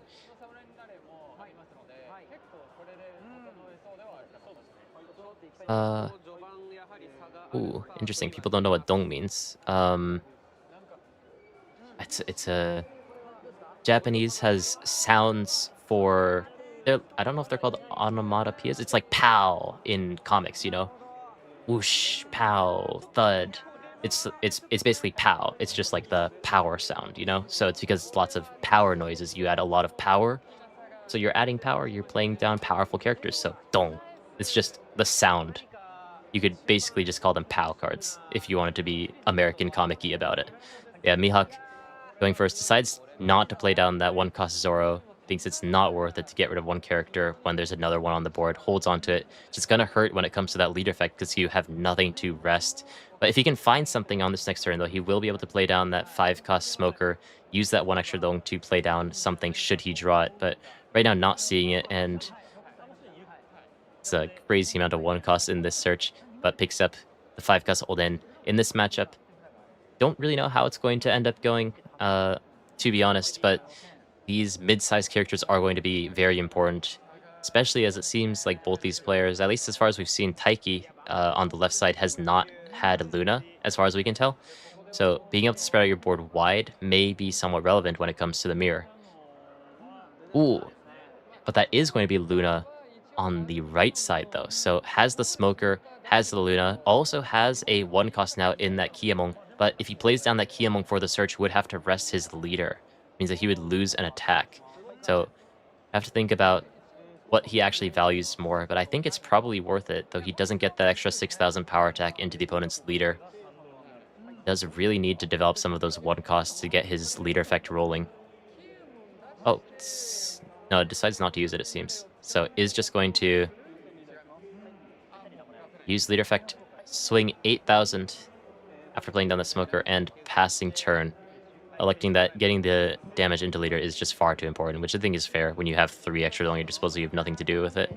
But yeah, decides to go for the hit and is probably going to look to play down that 1-cost Kiemon next turn, because he will have 7 dong at his disposal.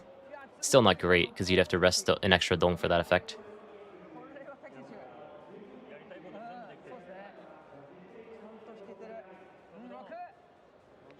What's Redditor Mihawk? Yeah, there's the...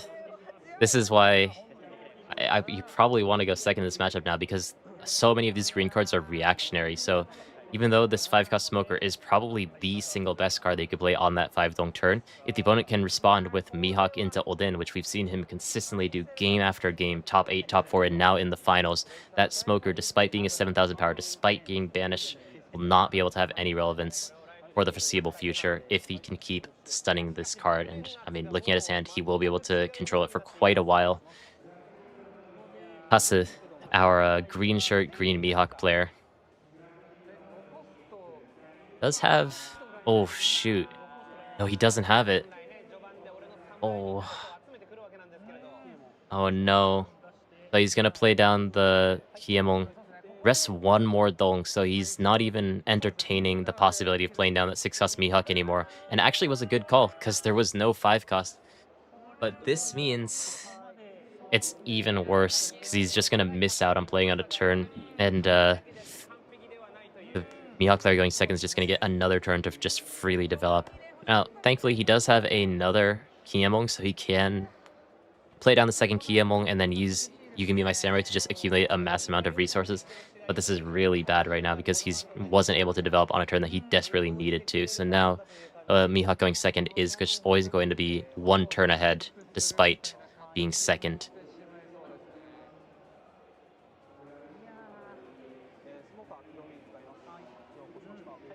Chrono Search is 20 euro? God. I complain about Japanese market, but I feel bad for you guys as well. Oof. Oh, that's true. He could play... That's my bad, yeah. If he used the Smoker effect, then he could resend one dong to play out the 5 costs. That is actually what he was looking for. I forgot about that. Thank you. Tramp engine.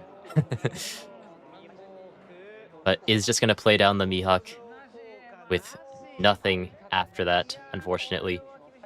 Doesn't even choose to play down one of the smaller characters that he has at his disposal, just choosing to use his leader as an attacker on this turn. But brutal, brutal turn of events, despite getting that Kiemon in time, not able to find the follow-up for that 6-cost Mihawk.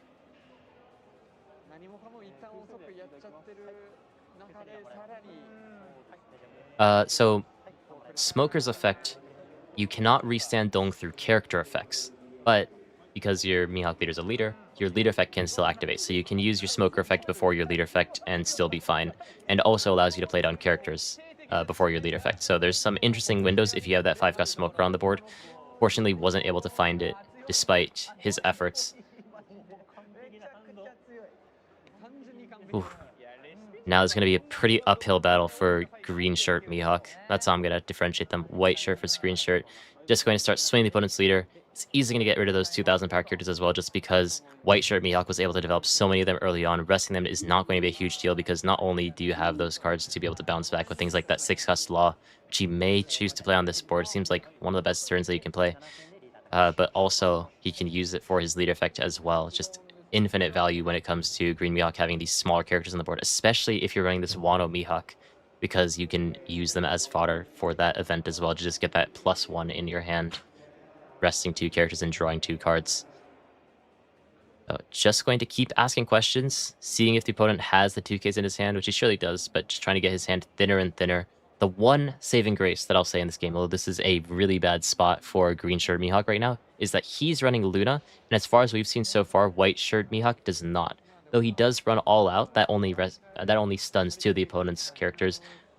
Luna will be able to stun everything, and we saw in the red-green Luffy match that can be very scary. Now, is white shirt Mihawk going to play around that to some extent? Looking at his board, he isn't really in a position where he needs to necessarily quite yet. But if green shirt Mihawk can find a couple of those Lunas, chain them together while successfully building up his board over the next couple of turns, then he may be able to do something. The one issue, though, is that generally on this next turn, you do want to play something like the 5-cost, or the 6-cost Trafalgar Law, or the 6-cost Dracula Mihawk into a 5-cost. But if you don't have either one of those pieces, it's going to be very hard to draw it in the next couple of cards. But he may feel forced to take one of these next attacks just to hope that he can find one of those cards soon. But I think optimally, there's even really something great that you could do here.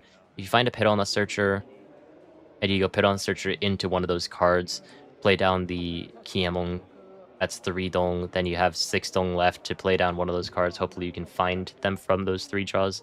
for example. But I think he's probably forced to take at least one of these attacks just so that he can find something that he can play on this next turn.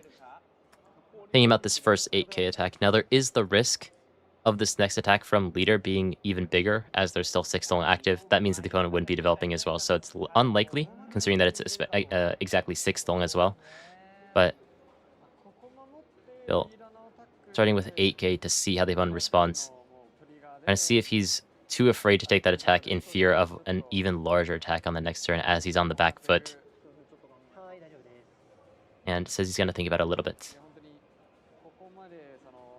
Yeah, so interestingly, because both of the opponent's leaders are slash, they're both 6,000 power. So not relevant when it comes to leader attacking leader, but when it comes to the characters attacking character, or characters attacking leader, then it does actually end up becoming relevant. But still, most of the characters in this deck are 6,000 power or higher. So that's going to be just a great spot. The second ult in from White Shirt Mihawk, coming off of that Trafalgar Law as well. It's also going to bounce back one of those one-cost searchers to his hand as well, just being extremely efficient. Has a massive hand right now. Massive board, massive hand. It's looking really brutal for Green Mihawk. Yeah, and that Mihawk's not even going to be able to get the one draw, one trash now on this next turn because it's not going to be able to be rested. This is one of the interesting dynamics of the mirror, is that not being able to rest your characters usually means that you can't attack with them and you can't block with them, but in the mirror it also means that you can't use your leader effect on them. So that means you don't get the one draw, one trash from Mihawk. It doesn't mean that you get the resting effect from the 7-cost Shanks. You can't get the stunning effect from the 9-cost Mihawk. A lot of things get very awkward when you run these types of stunning cards in the mirror. So the mirror, lots of interesting dynamics that are unique to the mirror, but it seems, at least as far as this game's gone, that going second in the mirror has been pretty devastating. Now, unfortunately, our green shirt Mihawk representative was not able to find a 5-cost on that 7-tone turn, but still, even if he found that, it wouldn't necessarily be that much better of a situation just because the second player has been able to chain those 5-cost ult-ins, denying that 5-cost smoker from getting anything done.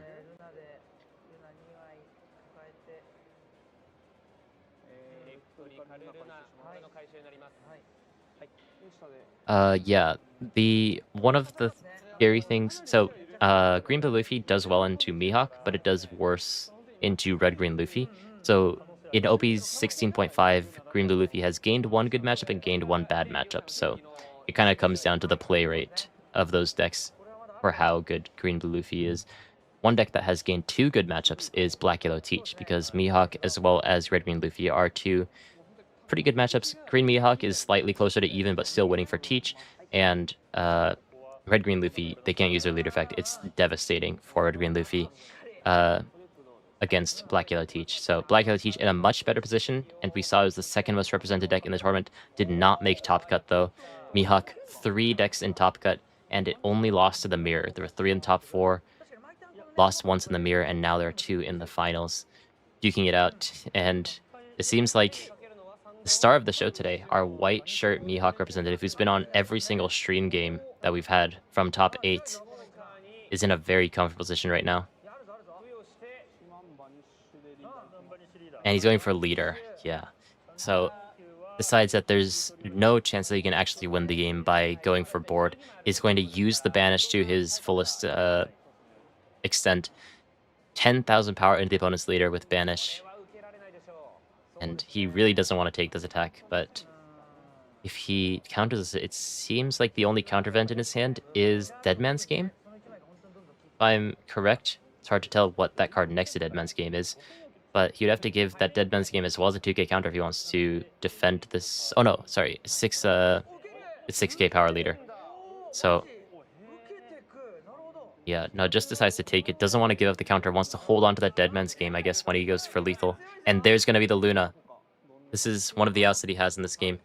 Going to stun the opponent's entire board. And if he can chain these Lunas, might not be in a terrible position. But one scary thing, though, is that Mihawk going second is going to be knocking on the door of 10 Dong. That Lon Beppo is going to be very scary as well.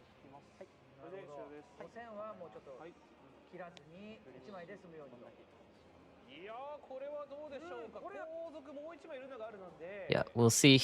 I'm just guys. I see in chat that you guys are talking about how quick this is for Green Mihawk. I'm talking about the options that he has, the ways that he has back into this game.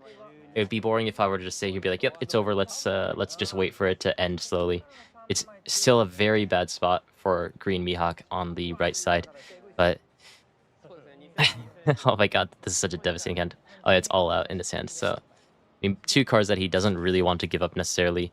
Decides to just take the Banish Sack to his face, going down to 1 life. That Trafalgar Law is now going to be a blocker, but I mean, that all out could be used on this turn. Does he have a way to get rid of... Oh, no, he doesn't need to. I think you probably just play 10 cost Law and Beppo. You stun the opponent's Mihawk, I imagine? Yeah. And you have a blocker up for the Smoker. Even still, you still have 1 life. But yeah, you stun the opponent's only other relevant character on the board. And even though you don't have very many attackers on the board, your board is still extremely threatening, so the opponent can't chain Lunas, and it's going to be very, very scary. One good thing, though, as we keep talking about the small outs that Green Shirt Mihawk has, is that he does actually have the second Luna in his hand. Now, it would do... It's actually better than all out in this current situation because there are 3 rested 7 cost or less characters on the board in 2 Oldens as well as that Mihawk. So can still stall the game, but his hand is getting thinner and thinner. These attacks are just going to keep getting bigger and bigger, and the opponent's leader now 8,000 power on the opponent's turn. So going to be very difficult to actually make these attacks matter. And there it is, the all out, which is going to stun the opponent's characters, and now both players' boards massive, but none of them can attack effectively.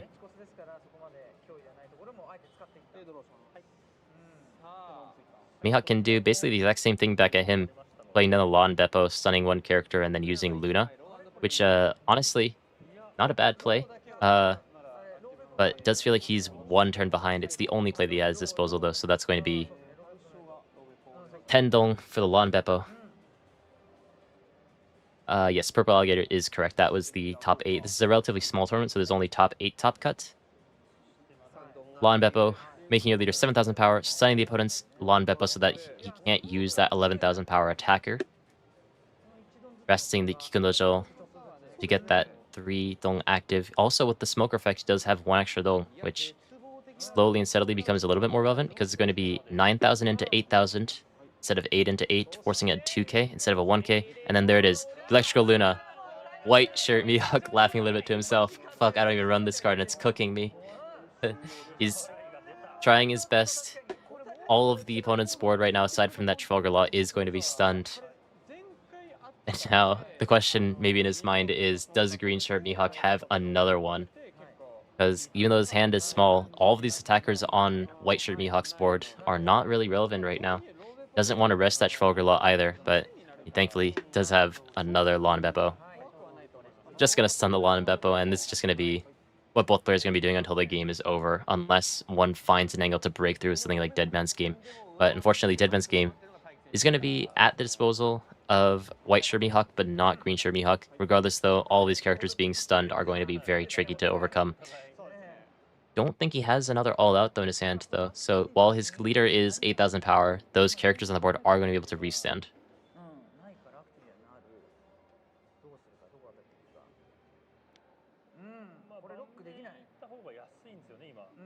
And he's trying his best, despite having a miserable start. Tasu, it's cool that you can read that. Shout out to you if you can read the Japanese. Tasu, the green shirt Mihawk, trying his best, has somewhat fought back in terms of number of characters on the board. Still not quite there when you compare everything, but in green mirrors becomes less and less relevant as you start to stun everything. But these Lawn Beppos, you can only stun 1 Lawn Beppo with 1 Lawn Beppo, so getting 2 on the board means that one of them is going to become an attacker on this next turn. So basically, for Tasu right now, he has to decide either he has to go for lethal on this turn right now, or he needs to find a way to survive. Looking at his hand, though, it's unlikely. I think that basically, mathematically, he should be dead on this next turn, because he doesn't have the Luna. Even if he plays down the Lawn Beppo goes up to 7,000 power, the opponent has a Lawn Beppo, the opponent has a lot of attacks on their board. You may be able to trick the opponent into thinking that they don't have lethal if you leave a couple of Dong active. So that might be the only avenue that he has into this game. Just make your leader 8,000 power, pass back the turn with a couple of Dong active, and sit there like, guess how many countervents I have in my hand, and hope that he doesn't actually go for your face. But these players have just been going for face the entire game, so I don't know if that bluff's going to end up working. Tussa may just like to go for lethal here if all of his options feel like they're cooked. Is going to go 7,000, is it? Into the 8,000 power leader, just for the one draw, one trash. Maybe just looking for any event that could help him, but is not going to see it. Was likely hoping to find something like that Dead Man's Game, but not going to be what he wanted in the end. Does see a 2k, but probably, I haven't done the math, but unless those two cards in his life are counter events, it's looking kind of tricky. Wait, still though, 8,000 power leader is very big. I think that you probably... Oh, he went into board. Okay, no, that's my bad. I thought he went into leader, because the caster said leader. So, yeah, he went 7 into the board. The issue with going into the board with the smoker again is that you're not really making progress. But because that Dracula Mihawk, 6-cost Mihawk on the board is 7,000 power, you probably are incentivized to just hit into that. And then try to recalibrate, try to go for lethal turn after that.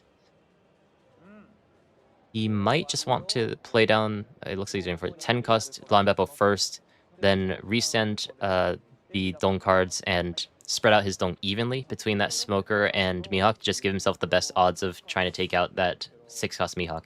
Now, though Mihawk does run a lot of counter events, whether it's Dead Man's Game or All Out, the unfortunate thing about that card, unfortunate depending on your point of view, is that they can only protect your leader, meaning that even though White Shirt Mihawk has Tudong at his disposal, a lot of that Tudong is fake. So he's going to go 9,000, I believe, into that 7,000 power Mihawk, and if Taiki, the White Shirt Mihawk, wants to keep this Mihawk... Lots of Mihawks, I'm sorry. If he wants to keep this Mihawk alive on the board, he's going to have to expend a lot of counter. But now, the question has been asked to Taiki. Are you going to try to end the game next turn, or are you going to try to play another turn? If he wants to play another turn, then he should just let this Mihawk die, play down the third Lawn Beppo, and just try to survive another turn. But if he wants to go for lethal, then he needs this Mihawk on the board, basically.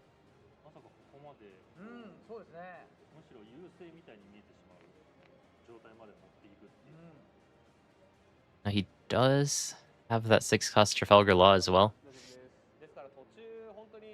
He just needs to decide if he needs to go for lethal on this next turn. You see that the opponent's potentially going to leave up a couple of Dong. You don't know how much counter is going to be in the hands, and because you have Dead Man's Game, you feel incentivized maybe to go for lethal, especially since the opponent doesn't have a blocker on the board either.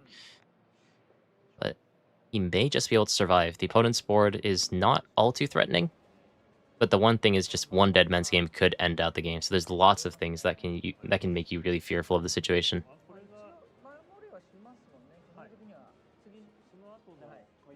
Is going to let it go against Purple Alligators, which is in chat.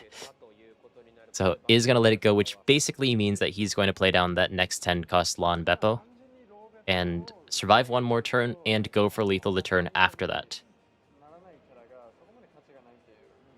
Now, not even going to leave up any Dong to bluff, because that character is now gone. No more threat. 10,000 power to the opponent's leader, which, to be fair, right now is 8,000 power.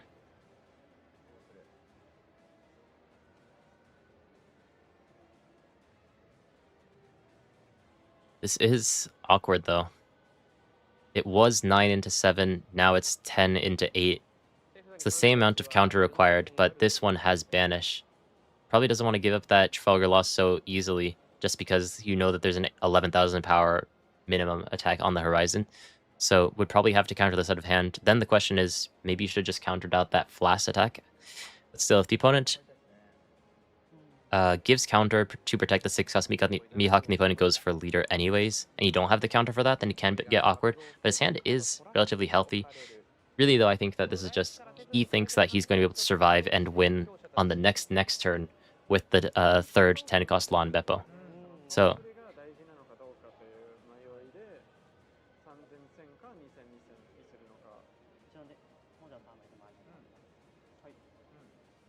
Okay. Yeah, there's no active dong, so just decides to use the Dead Man's Game. I mean, Schwartz, I'm gonna call you Schwartz, I'm sorry, because I don't know if I'm saying the second part of that correctly. Schwartz says that he should go for life, but that Lon Beppo is still rested, which means that if he wants to go for leader, he needs every single attack to go through. Still not impossible, just because he only has 3 cards in his hand, so he can potentially test, for example, with an 8k attack to see if that goes through, and then from there, oh no, he's 8k leader, it's really hard to break through. I don't think it's possible. I keep forgetting he's 8k leader right now. Like, if you want to try to go for lethal, you have to start with something like the 10 or 11k at leader, but the rest of your attacks cannot become significantly bigger, so if opponent just has any semblance of counter in his hand, then he should be able to survive, which he does, because he's an 8k leader. So basically, he has to play down the 10 cost Lon Beppo, he has to survive one more turn. But looking at his hand, though, he, I believe, didn't have any all-outs left, unless he drew one very recently, and he used the Dead Man's Game as well.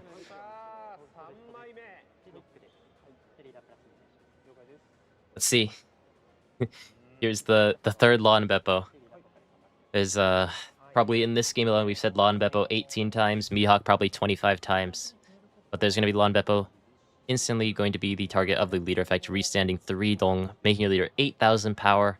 And does have the You Can Be My Samurai, not going to be relevant. It's just going to be a brick, actually, at this point in the game. He could also go for a board as well, is going to go for it. Both leaders who were, for the longest time, going for leader, just deciding to switch all aggression onto the board now that the leaders are 8,000 power with these Lon Beppo power increases. Again, in this mirror, because the opponent's leader has slash, you become base 6,000 power, and then with that Lon Beppo, you are 8,000 power. So 8,000 versus 7,000 power, you just want to get rid of these smaller attacks to make it hard for them to go for lethal. Now what he's basically trying to do is to extinguish all of the chances the opponent has of going for lethal and just go for lethal turn after that. I think this is a relatively safe play, even though there's the risk of something like Dead Man's Game, resting your Trafalgar Law blocker. One of those characters are rested, decides not to go for the 6 cost Mihawk. Oh no! Oh no! Wait.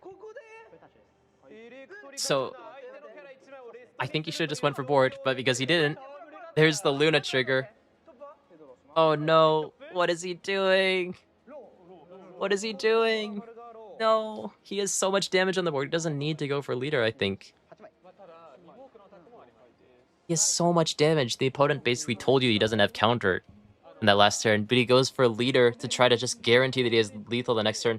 Now he doesn't have a blocker, meaning that even though Tasa, who doesn't have Dead Man's Game, would have been he would have struggled with this blocker, no longer has to worry about it because that electrical Luna trigger is able to rest any character on the board. Oh no. Oh no. 8,000 power leader.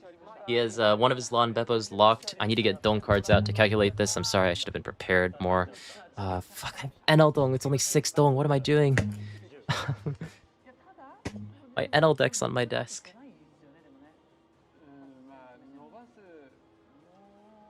I think regardless, Tessa just has to go for it on this turn. He took that last life, so he's mathematically dead on the turn after this. He has to go for lethal. And the question is going to be, does he have enough into this 8,000 power Mihawk leader? Let me get out some substitutes for Dong cards, because I only have my NL Dong on my desk right now. 10 Dong at his disposal. He can restand a couple, but he doesn't have anything to play to get that Dong rested, so it is just going to be a pure 10 Dong. This can be 11, 11, 11. You can go... I think this is actually good. So if you try to make a staircase, you go 10, 11, 12. But the 10 is much easier to defend because the opponent's at 8,000 power right now. If you go 12, the opponent has to give you a +3 and a +2 or take it. If the opponent ends up countering this, you can go slightly lower potentially. Though it's a little bit risky, so you might just spread out his Dong.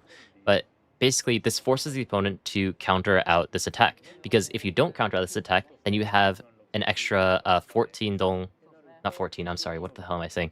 9 dong that you can attach to your 6 cost Mihawk and swing for 16,000 at the leader. So just makes the next attack much bigger. So this first 12,000 power attack is a lot more threatening than if you were to start with 10, for example, because that would have just been absorbed very easily with something like a Dead Man's Game plus 3k.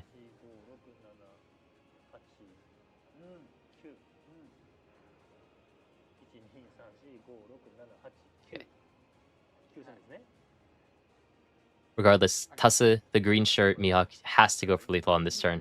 So he's playing to the best of his advantage. This 12k hit, making Taiki think a lot about what he wants to do in the situation.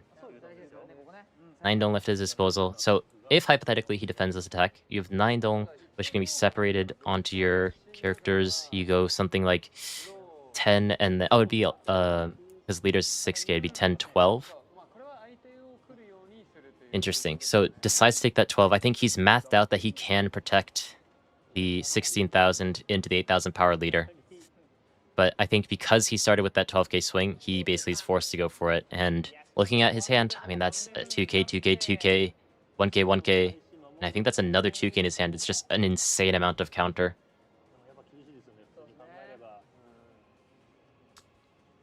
Yeah.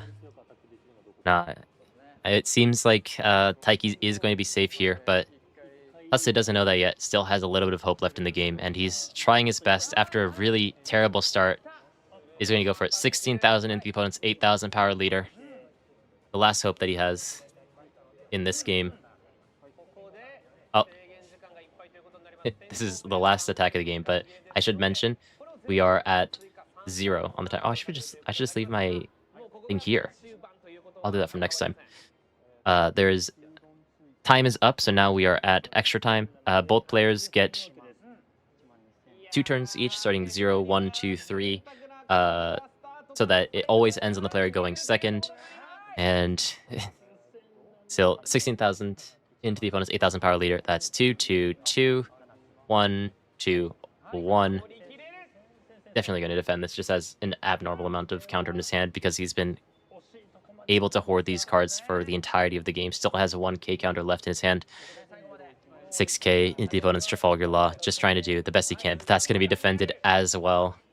Insult to injury. This is going to be White Shirt Mihawk, the champion of this championship, who has been on stream every single game, taking it home from top 8 to the finals.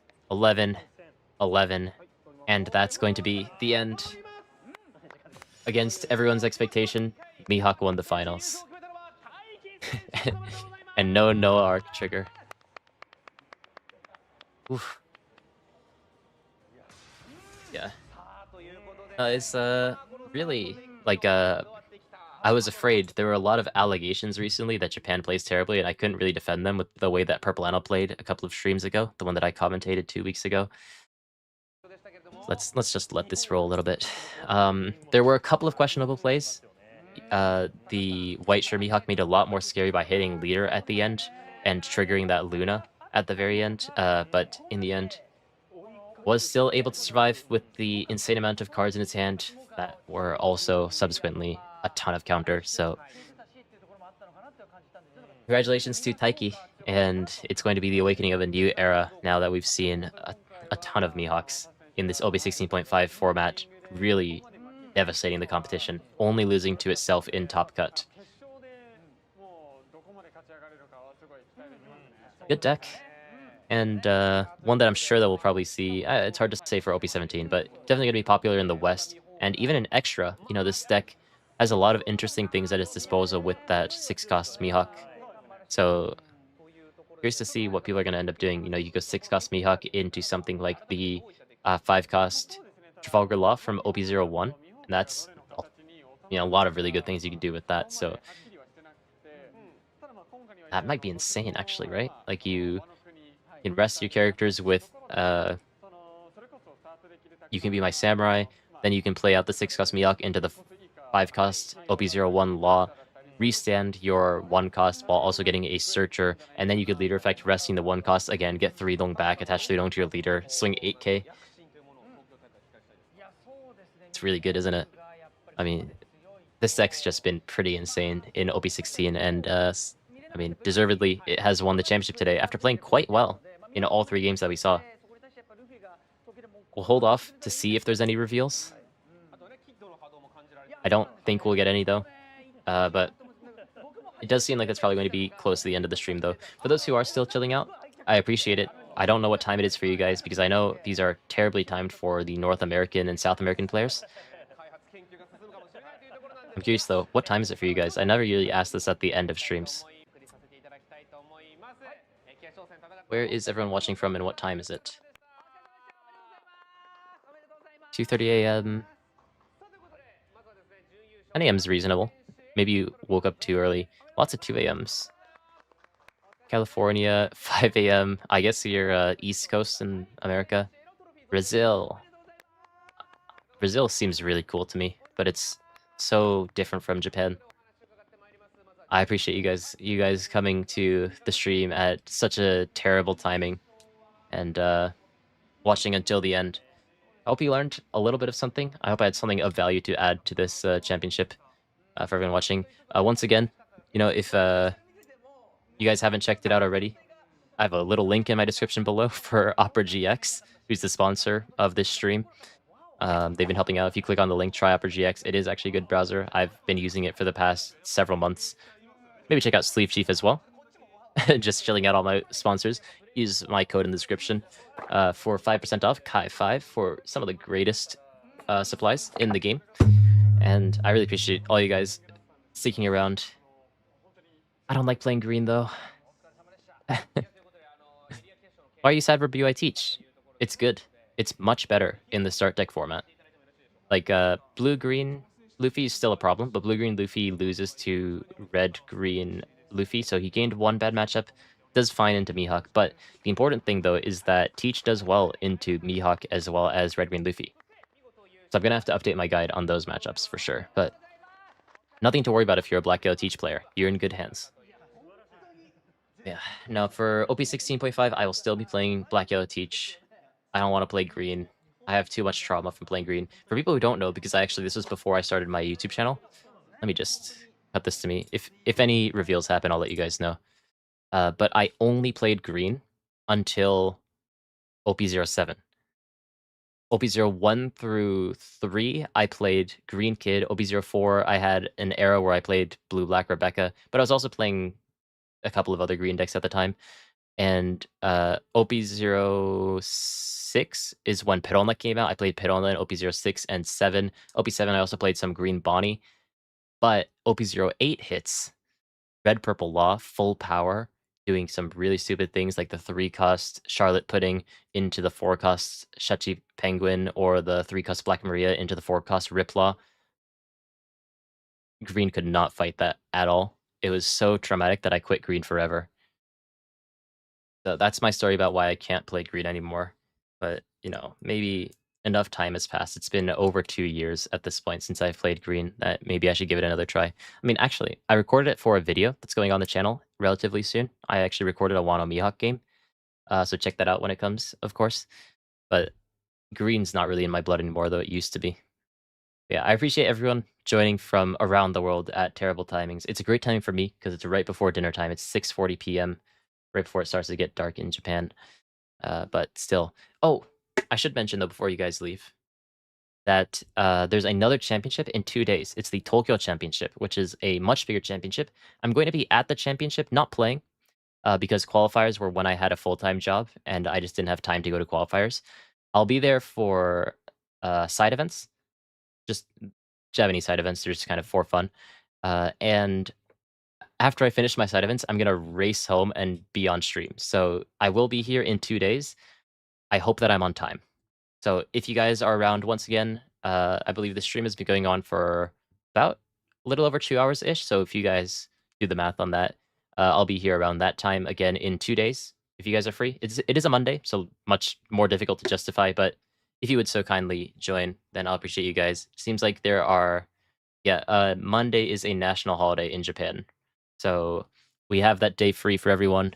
The next championship is, as we see on the stream, going to be in 2 days in Makahari Messe, which is in Tokyo. So do I vlog? There isn't too much to say, but Maybe I'll record something, and if it's good enough, I'll turn it into a video, and then I'll race home and be here for the stream.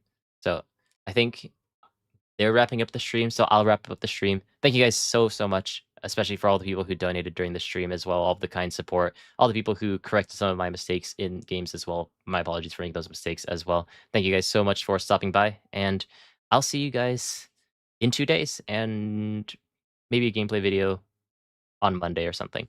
Thank you very much for stopping by. I'll see you guys. Bye-bye. Bye. Bye-bye. Where's the button?